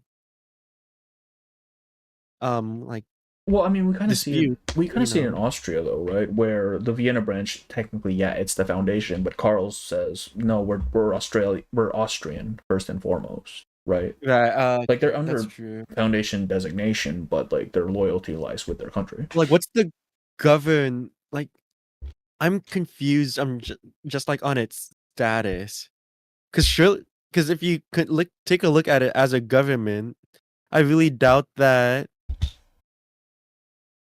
like the U.S. government would allow the Foundation to split, you know, or to like have a bunch of stations and a bunch of opposing or different countries, if that makes sense. We haven't really seen them during wartime yet, or at least when Yeah. tensions are high, right? Yeah. But my assumption has always been that the Foundation is kind of like a world government. That seems to be how it is, or not even that, like kind of a UN type of deal. If the Mhm. UN wasn't nations and just was one like organization. Right.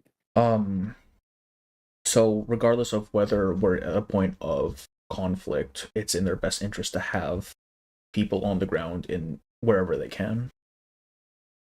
Even if those people are technically not super aligned with them, right? Like they're still loyal to their own countries. I don't know. It just like it's just a very interesting thing that came to my mind like a bit ago. Yeah, it's kind of weird though, right? Because I mean, we see with Xeno Yeah. as well. Like they have multiple branches. They have one for Brazil. They have one for Russia, and it's like this is Mhm. all technically under Xeno. But what happens when Mhm. their occupied countries start fighting each other? Yeah, exactly. It's so difficult. Yeah, my assumption is these are not centralized in any one location. Actually, maybe no. The Foundation I think is centralized because they have like their one headquarters that is immune to the storm, while the others just kind of get fucked. Because at least on Manus's side, it makes more sense because there's like branches of them. Yeah, But the and they're Foundation's literally splintered. just a foundation everywhere. Yeah, but I mean the reason Manus has branches is because their leader's dead. Like we don't know that prior to Arcana dying, that they weren't like more united. I guess that's fair. Yeah, that's fair. That's fair. Foundation, Xeno, and Lapis are, I guess, the implication does seem to be that they are international, yeah. And Yeah. Foundation does seem paramount to the other two because I remember a couple times Laplace had to get the go ahead from the Foundation to do whatever it was they're doing. So to a degree, it seems Xeno and Laplace Pretty are sure- subordinate. Yeah, I'm pretty sure Laplace is under the Foundation. I don't think they're officially like they are their own thing, but they answer to the Foundation in a sense, I think. Mm-hmm. I do wish we would get more of the more information on just like our little factions because we don't have a ton of that. Gone again? Mm-hmm. What? Oh, yeah. I don't know, man. This story's fucking me up. That's Like true, anytime Mr. we do. Apple. Wait, what's up? I was gonna say, what does the white marble house have that we haven't seen yet? White Marble House? What do you mean? Like in terms of spells, like what else do they know? You know? Oh yeah, I mean they can We make don't- chairs and they can make doves, and that's it. Because what was the thing with Erd's chair again?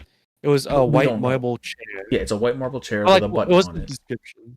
That button on it? Yeah, right. And that was literally all we got. Yeah, that's about all. it. And then Anjo goes and presses it, and nothing happens. So, who the fuck knows, really?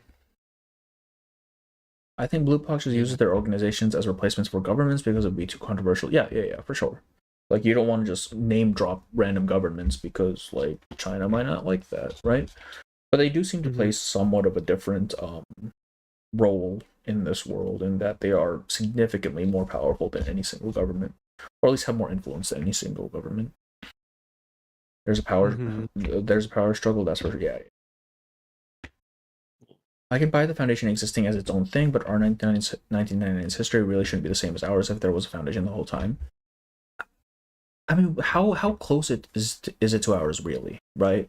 Like, even if we ignore the Foundation, these people have fucking magic. Like, realistically, there are going to be deviations, and I mean, from what we have seen, that those deviations are pretty, I mean, they're pretty apparent, right? Like, you're seeing rifts where rifts probably wouldn't have existed prior without all this stuff. It's like X-Men having these superpowered beings being the whole time, but somehow it's mostly the same history as real life. I don't know, because the only things we've seen of history are already post-Storm, right? It's already kind of warped as it is, so who knows how much of it actually adhered to our history. Like the broad strokes, sure, but like the small stuff, maybe not so much. Were you saying something, Flatus? No. Okay. You're good.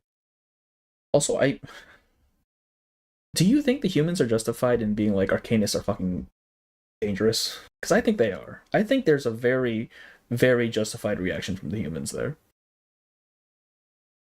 Depends on their past conflicts.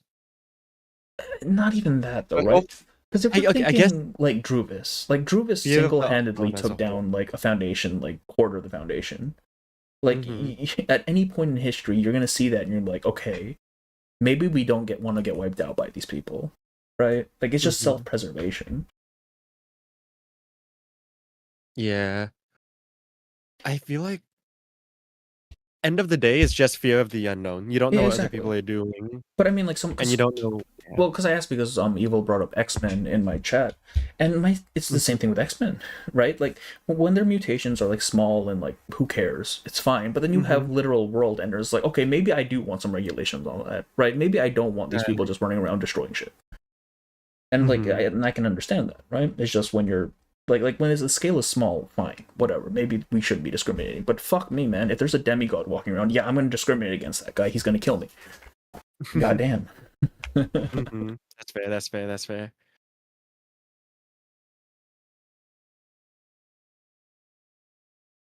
Granted, we view the story from Burton's POV, we will inevitably see more Arcanist perspectives because that is true, yeah. But we'll definitely see more of the Arcanist. Fear of the unknown is present. Exactly. Like anything that is unknown in nature is a liability. It is a threat. Like you don't want to be fucking with that what you don't know because you might die. It is better to be safe. I think human arcanists can never get along either, ever. Either one side has to get heavily regulated or the other has to live in fear. Exactly. Like it's just incompatible, I think. It could be right, but also Hoffman's speech of Marcus in the graveyard explains why discrimination is still flawed. No, it's still flawed. But I think it's a very natural and to a degree justified reaction when you know that the other side, unless you like take preemptive action, that the other side will just has the potential to just wipe you out, right? Defense is the best offense. Exactly. Or offense is the best defense. Yeah, exactly. Like you if you're only what's it called? If your only advantage here is that you can get the jump on them, then fucking get the jump on them. Mm-hmm. Honestly, if I saw someone has the ability to like replace organs with balloons, I'd be scared and want to keep. Exactly. Like it's just a very natural reaction to it.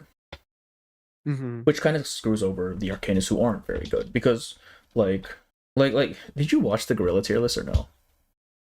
No, I've not. Okay, most of them got bodied by the gorilla because most of them have ass arcanums, right? Like it doesn't do a lot of favors for the people who actually just have Heartless Arcanum.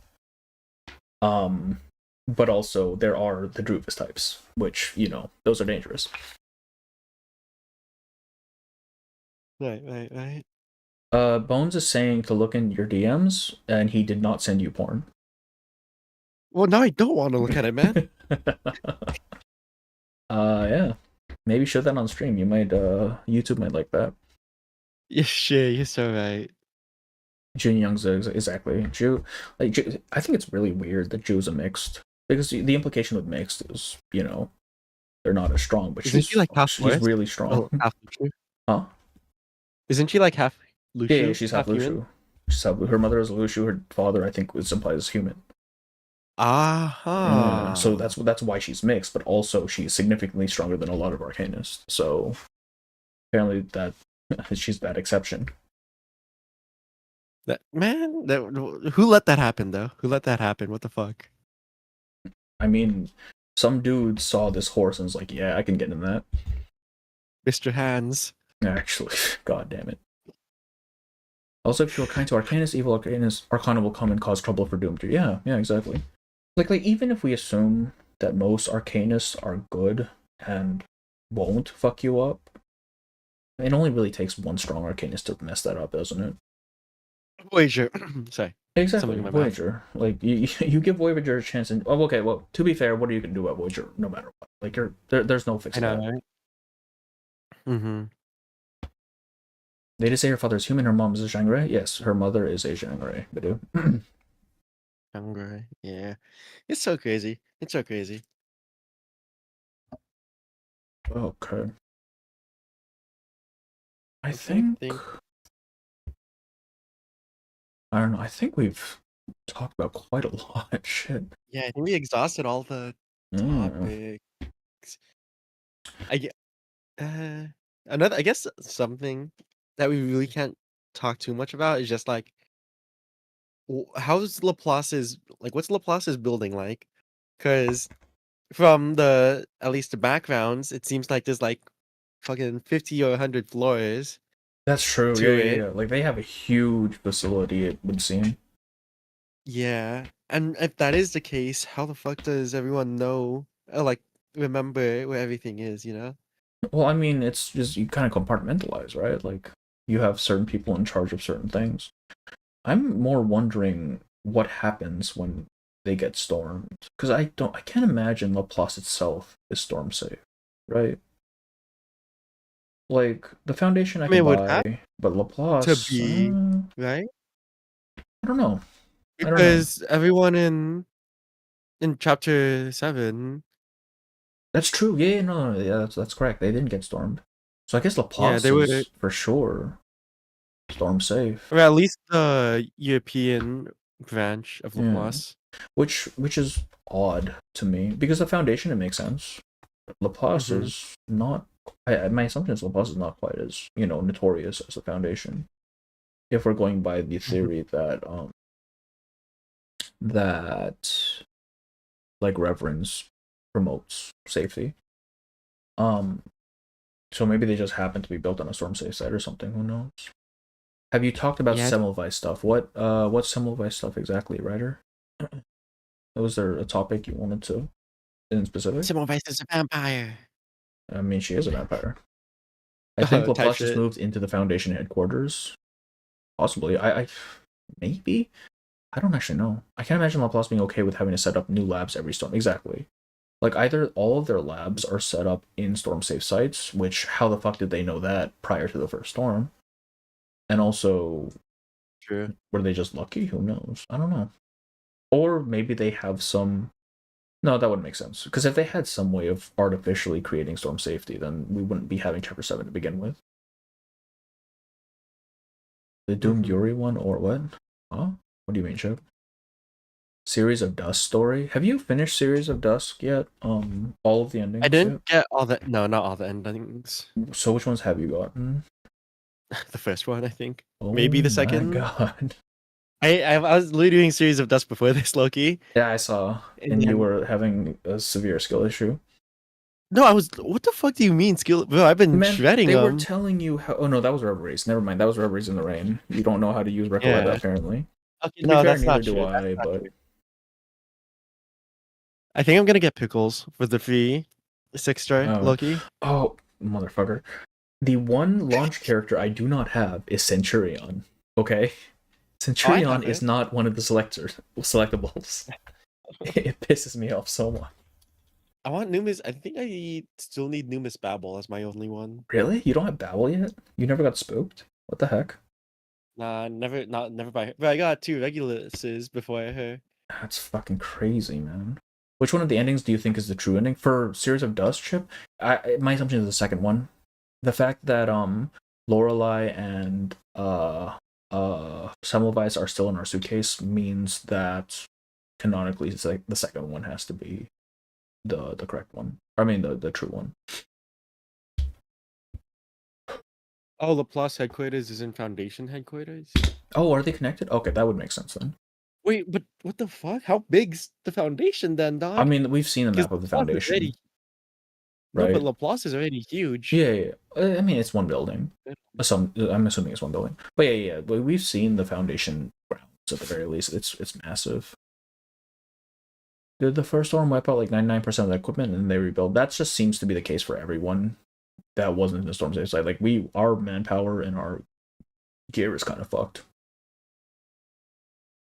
Kind of want to see what an employment application form would look like. Foundation look pre and post. My assumption is that pre-storm they were more selective, but I feel like at this point they're just taking whatever they can get. And they're probably offering quite a bit too, just because, you know, they really need those people. Because I mean, Paulina, right? Paulina was offered I can't recall if she was offered a position or if she chose to pursue a position, but it does seem to be something that is quite highly regarded. It's also just like the outcome of Paulina too is really interesting. It's kind of How like only an people- exception to our current rules, isn't it? I mean, explain what you mean by that. Because we know that if you are saved from the storm, you do not show up in a new timeline, right? And if you are saved from the storm, then you get turned into somebody else. But in if only a Paulina's part of case, you- yeah, in Paulina's case, I'm assuming it's because only her hand made it through. But I guess for whatever reason, that meant that she neither got saved nor does she show up in the new era.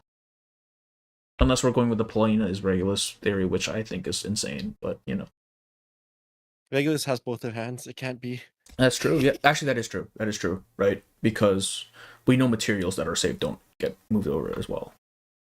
Although, yeah, that's interesting. It's interesting. Speaking of which, for Rayashki, you know how the plot of Rayashki is that their materials kind of ran out? Yeah. Do you think their materials ran out in this iteration because we already mined it in a previous iteration and just have it stockpiled in the Foundation? And then it just never carried over to the next after the storm? Oh, I see what you mean. Like if we've already mined that stuff, it's just I not feel going to like be in the you could- ground anymore. I mean, I feel like that would just be a worldwide thing happening then, realistically. What do you mean? Because, of course, it's not only going to be Rayashki that's bounded by, what do you call it? That's bounded by that rule of all the mined ore in the foundation won't No. be It would. reversed. Yeah. But I mean, that's only if the resources were stockpiled in a storm safe site, right? Yeah. But you could, if that was the case, and that would mean that a bunch of mines in like the US or South America would also be under similar Yeah. circumstances. Exactly. Yeah. That's my thought. So Rayashki was feel so like- early in time. That is true. Rayashki was pretty early in the Oh, no, timeline. It was second storm, right? So at least for me, I do not think no. that would be the case. I mean, it just This- seems funny to me to think about. Like, yeah, they were Xeno was just trying to double dip on this place, and they realized they couldn't. Right. It's okay because they found coal. Also, where can I read? Yeah, they found coal, the superior power source. Also, where was can it? I read the part where Rayashki? Chip, the Rayashki getting stormed bit is Vila's character story. Vila. Vila. If the storm moves to a new timeline, that wouldn't be. Yeah. I don't know. I don't think we've gotten any indication of timelines, like separate timelines existing at the very least. At least it's never been brought up explicitly. Like we've been led this entire time to believe that this is time travel, right? So I'm leaning more towards that still. The You only think way to- Paulina did get reversed and not Unlace? So that means Paulina can't be Regulus unless the storm regenerates. Yeah. Yeah. Exactly. At the very least, I don't think her hand. Like if Paulina is somehow coming back, she's going to be missing a hand. I think. Mm-hmm. If we're just going. Wait, by how the- do you guys like completely overlook that during the iceberg video? What? Oh, because we pulled this theory off of Reddit. That makes That's that where I makes first. sense. That's where I first saw it. That's why I was like thinking. I feel like it would make more sense that Jay and Paulina were more fans of Regulus. Yeah. Well, I mean, Instead I think there were compelling arguments for it. It's just there are a lot of holes in it as well. Which is why I think it's kind of a ridiculous theory. Question: is Bertolt a good guy to you? I think goodness is subjective. Because Bertolt, I think everyone's a bad guy. because I mean Bertolt has things he cares about. He has things and priorities that he needs to put ahead of others. Do I think he's an asshole? I think he's an asshole. I think he's a complete dick. But do I think he's a non-righteous person? No, I don't. Who is Bertolt again? He's the guy Actually? from Rayashki who was trying to get them to get the hell out of Rayashki. Oh, the Xeno. Yeah. Because realistically, he knows what the score is, right? He knows the storm is going to come and wipe all these people out. So realistically, why spare the feelings, right? Why be nice to them and like hold their hand through this process? It's either they get out because either they get out and they're saved, or they're not and it's not going to matter, right?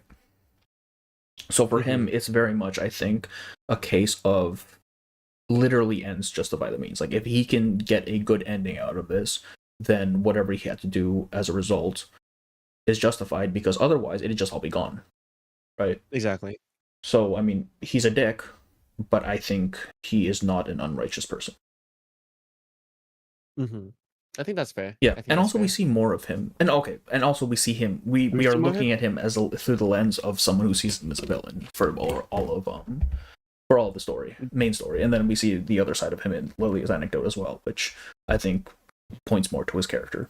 Yeah, that's why I have to do Lilia's anecdote too. Jesus Christ, man! I'm Which ones so haven't you behind done? on- Which ones have you done? Have you done more, or have you not done more? I think I haven't done. Have you More of them. Let me done see. Eric's? I've done Eric. Have you done Yeah, Mesmer's? here. I have not done Zima's, Eternities, Xenos, Semmelweis's, Eagle, Sotheby, Lonnie, Mesmer Jr., Mercuria, Regulus, or Ananlis. Have you done Annalise? Nah. Oh shit! Wait, do Annalise? What the heck? Yeah, I should. I think. Wait, did you say Mesmer or no? I did not do Mesmer. I think you should do Mesmer first. I think for me it's oh fuck, Bet's up there too now. Shit. For me, it goes Eric, then Mesmer, then probably Bet and then Enley as the top ones. I think I really the ones that really stick with me at least was definitely shit. What was it? Well, now okay. Also, the Xeno yeah, anecdote yeah, is yeah. really long, by the way. Like, it took significantly longer than the other ones. Fuck. Okay. I think my favorite one is also Eric's and La Source's. Eric's is very good. Really, you like the sources? I thought the sources felt like a what do you call it? A slice of life episode in a show. I don't. It's just not wholesome. Yeah. But it just didn't feel like there was a lot of direction to it. You know, like there wasn't really a goal. It's just kind of her misadventures. Eternities. Oh, Eternities is good too. But I think the fact that it doesn't focus as much on Eternity is what weakens it for me. Like, we don't learn a lot about her, you know?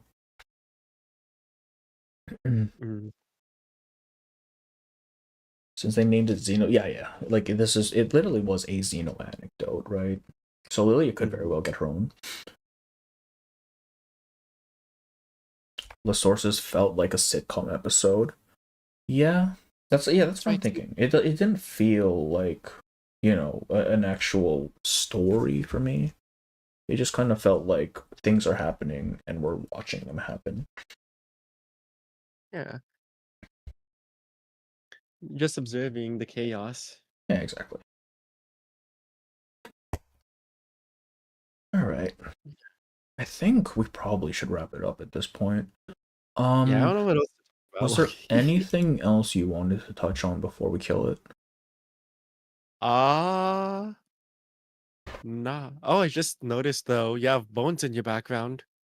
Oh yeah, Bones is there now. He keeps popping in and out, so I give No, I him mean this little like spot. in the background of your face cam. That's fucking Oyasumi Pun Pun, dude.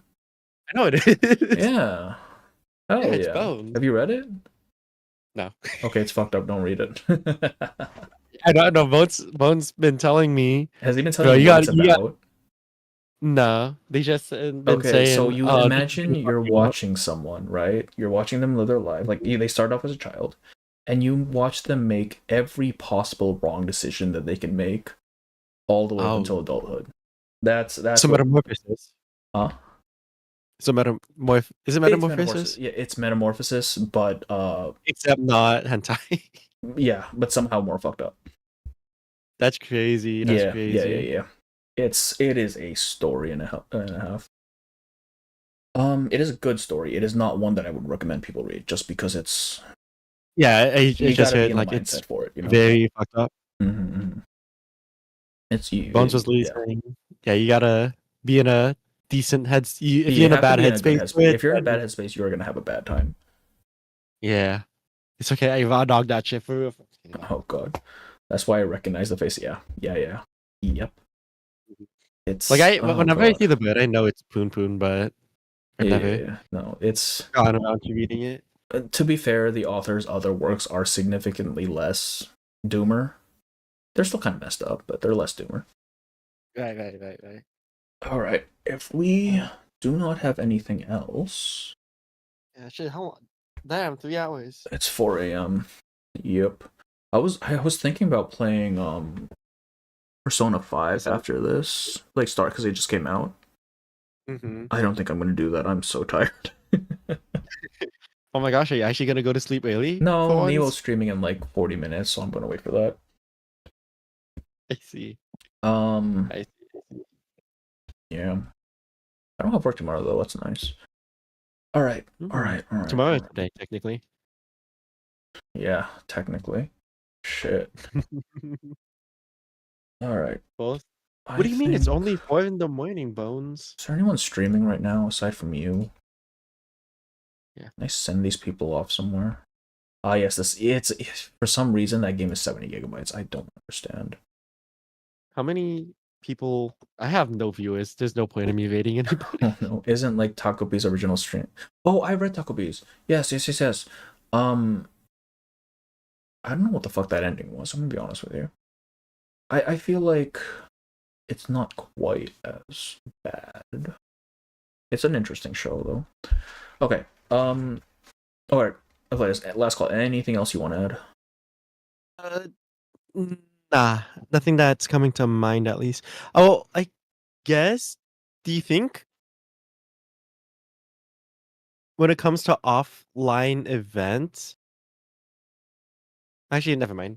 I was gonna say, do you think offline events could technically hold some like canon events that happen in the actual game? Oh, like that. Do you Oh, think they that'd be do that? weird. That'd be interesting. I Obviously, not don't. like big stuff. Like Yeah, but like little hints and stuff like that. It would yeah, or like be little like really issue cool to have that characters happen. background lives. It would be really cool to have that. Man, I really wished I went to the LA one, but then I'd have to go to LA, and I don't want to do that. It's okay. Go for anniversary. I don't know where they're holding. Anniversary. If they're holding anniversary in like Antarctica, I'm not fucking going. All right, It's that's not probably gonna happening. be LA, most likely. Damn it. I hate LA. I hate LA so much. Oh, my on the iceberg video, I got a comment. There's like, yeah, that there's like, I will not accept this slander of San Francisco. And Wait, I'm like, how'd you slander San Fran again? Huh? How'd you slander San Fran again? Oh, I just said it was a bad idea to go to San Francisco. Oh yeah, Which that's true. I stand by that. Like, I have seen that city over the course of 20 years, and it's just consistently gone downhill. Ain't no fucking way, man. And I just hate cities in general. Isabeth trailer now or not? It's got snakes. You know what? I can do that. Yeah. All right. A place. I think I'm gonna call it for now. Chat. We were thinking about making this like a regular, semi-regular. Like we're gonna be doing the retrospectives for every end of patch. So this isn't the last time you'll be seeing a Flatus. Unfortunately. You guys just start okay, well. But yeah.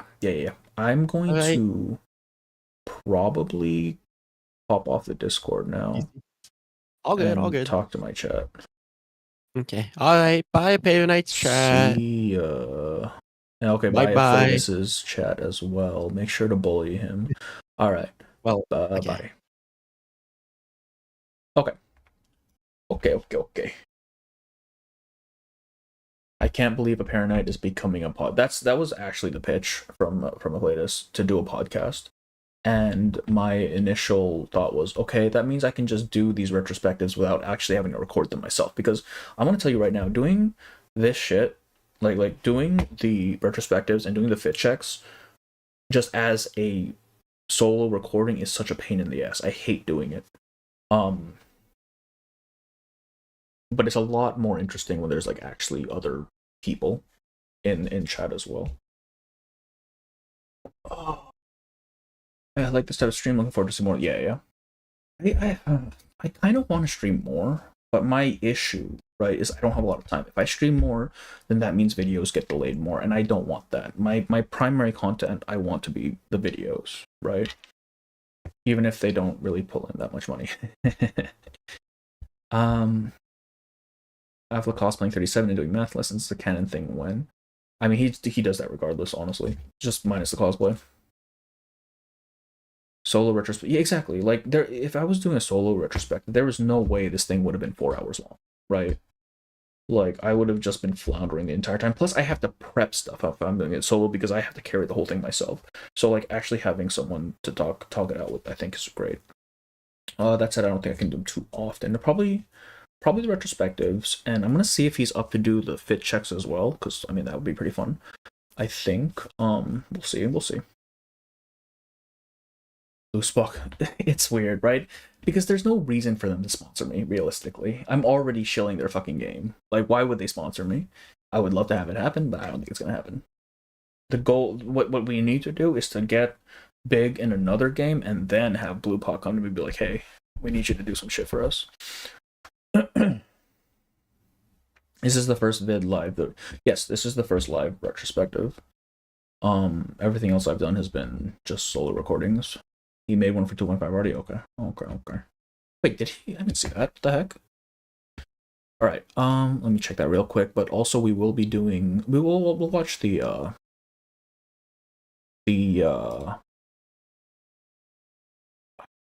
I thinking of Isabeth's trailer, and then I think we can call it for the night.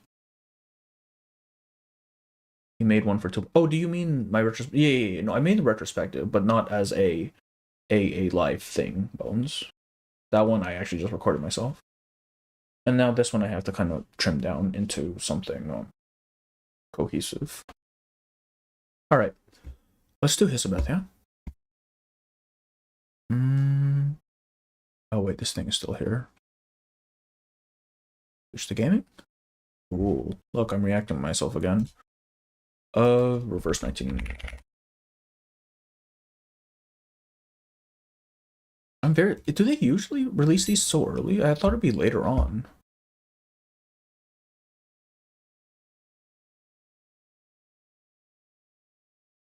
What is this? What is this window right now? Let me kill that. And I'm just cleaning up my thing so I'm not having stuff everywhere. That is my script for the video. By the way, almost 5K on the iceberg. Dude, the metrics on that thing are insane. Like, actually I can just pull it up right here. I'm pretty sure I'm allowed to show this. I hope I am. I can only show my analytics. Oh, no, stop. Wait, I want to pull this up really quickly because it's kind of funny to me. Let's pop that out just to make sure I'm not showing something I shouldn't.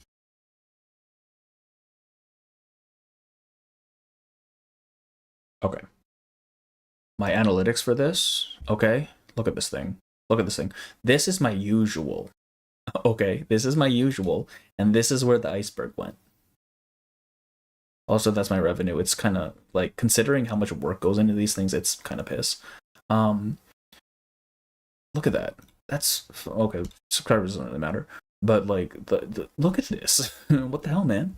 Facecam is frozen. Okay, why does it keep doing that? Okay.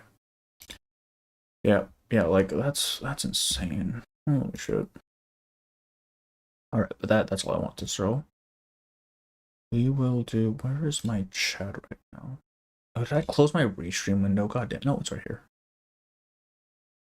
Okay.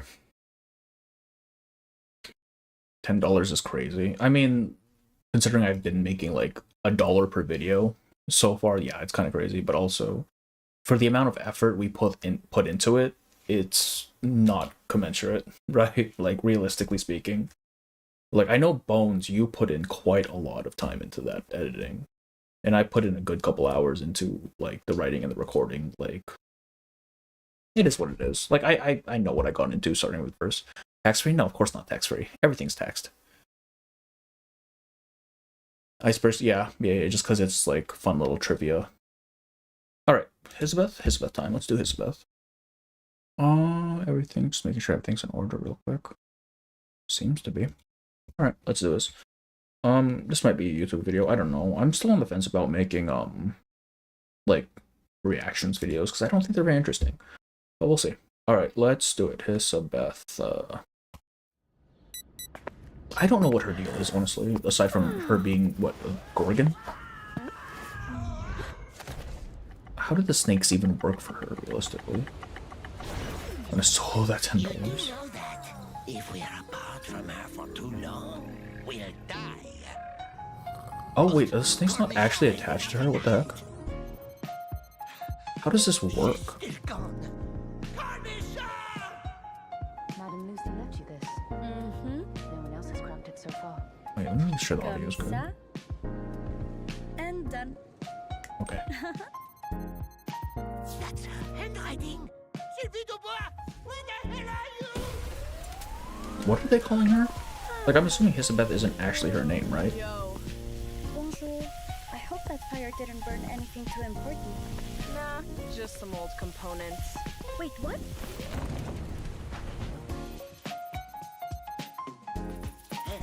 Have you seen Elizabeth? Hisabeth is her. Looking for you. Looking for me? Bruh. What's that? Uh-huh. I assumed the snakes were like her hair, but they're There's not. no need to worry. Cornichon would never leave me. We are. Can I pet them? Sorry, kid. I think your mom and dad would be mad if you got bit. My mom and dad are gone now. What the fuck, man? I don't understand. Where did they go? What the? Why did they throw this in? That's crazy. Easy, kid. Just be careful. Miss Elizabeth, that new researcher? Technically, I believe they count as 9 in total. Oh, they're individuals. They have the same goal as their parents. How does that work, man? We're family. Like one kid came out as a human and the rest just came out as snakes. That's kind of fucked up. She speaks French. I thought I heard French in there. I could have died. Don't be a baby. Sylvie I Dubois. checked on you last night. You were dreaming peacefully. Now get ready. We're going to Blessed's. Blesseds. Visit Cosmodrome. Why? Why? Her design is To really see what cool, lies man. beyond I just and cannot be above. I rolling want for to her. find I out don't even know what what she it's like out does, there. but I know I need Cabarina more.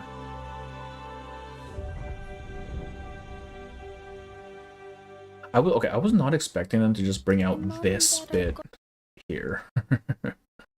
Like, oh yeah, by the way, my parents are dead. I like this trailer. This was a nice one. I was assuming she was like a Medusa type thing, but apparently these are all just different creatures. Why do they need to be near each other then? But Cornichon has been out all night. Damn. That's an interesting one. What is Hesabeth's deal? I'm very, very curious about that. Luphawk is sadistic. I mean, was that not already apparent? Is that Kiparina, the other 6-star? I think she shows up, right? Does she show up? Or do you mean speaking? Does she speak? To see what light. I want to find out what it's like out there. No, that's Hesabeth.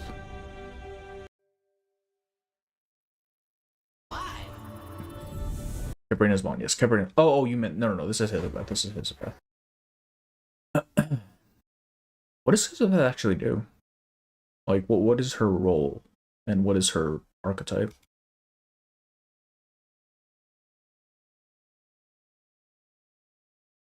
Why is stuff just on fire randomly? That's crazy.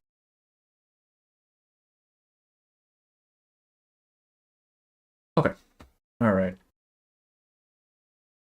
I meant the orphan. No, yeah. It's just some random girl who lost her parents. Got some. Wait, so this is what, Third Storm, right? I think someone mentioned it earlier. All right. I think that's a good. I heard she's ult based. Oh, so like a Recalleta team then, I'm assuming, or Melania. No one is online. Man, why does no one stream reverse? Come on, man. Explaining what Hesabeth does would require an essay, man. That is the truth, isn't it? Like most R99 characters, yeah. Damn. 1987. Okay, so that's a Third Storm. Yeah, that's the Third Storm. Because it's 87 to 77. Yeah, I think we're good. I think that's it. I'm so tired. I also need to I still need to write the script for the video. I really want that video out before this patch ends. I really do. But I have been really slow on writing it. It's fine. I'm in his subs, brother. Are you? Oh, I mean, yeah, of course you are. Okay, I think we'll call it.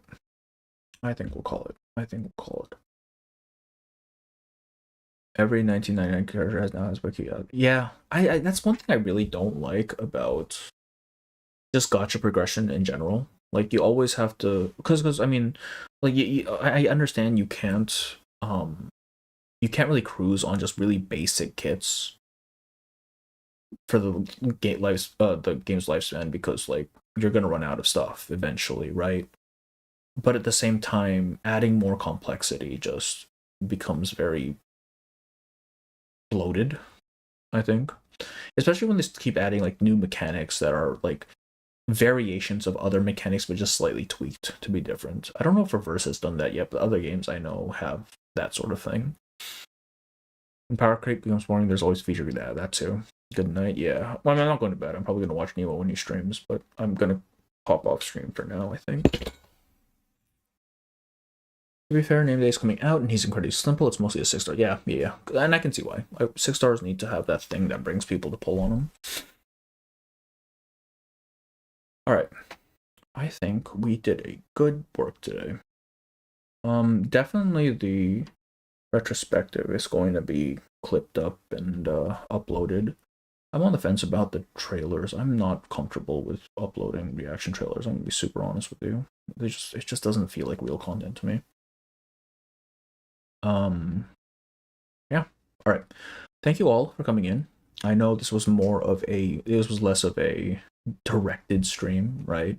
It was mostly just yapping, but yapping is fun sometimes. I will see you guys next time. Next stream. When does photo taxes end? Actually, because are we able to wait until Monday for photo taxes, or will it be done by then? Because if we can wait till Monday, what I think I want to do is unbox those cards I got and then do photo taxes. But if not, we'll probably stream it Sunday or Saturday. Definitely not tomorrow. Tomorrow is Magic Day, so I'm going to be outside. Yeah. I'll probably have an updated schedule. Probably photo taxes and card opening sometime over the weekend. Next week. Oh, it ends next week? Really? I thought there were fewer days than that. Okay. In that case, probably see. Not sure when it's done, but you can probably blitz through. Put it. Yeah. The whole nodes are now unlocked. Okay, so we have some time. I thought we had less time than that. All right, then in that case, I will look at the times and set up a schedule. Most likely it's going to be this weekend-ish, probably. Okay. But for now, thank you everybody for coming in. Give both playlists a follow if you haven't already. I am going to log off, alright? Bye-bye.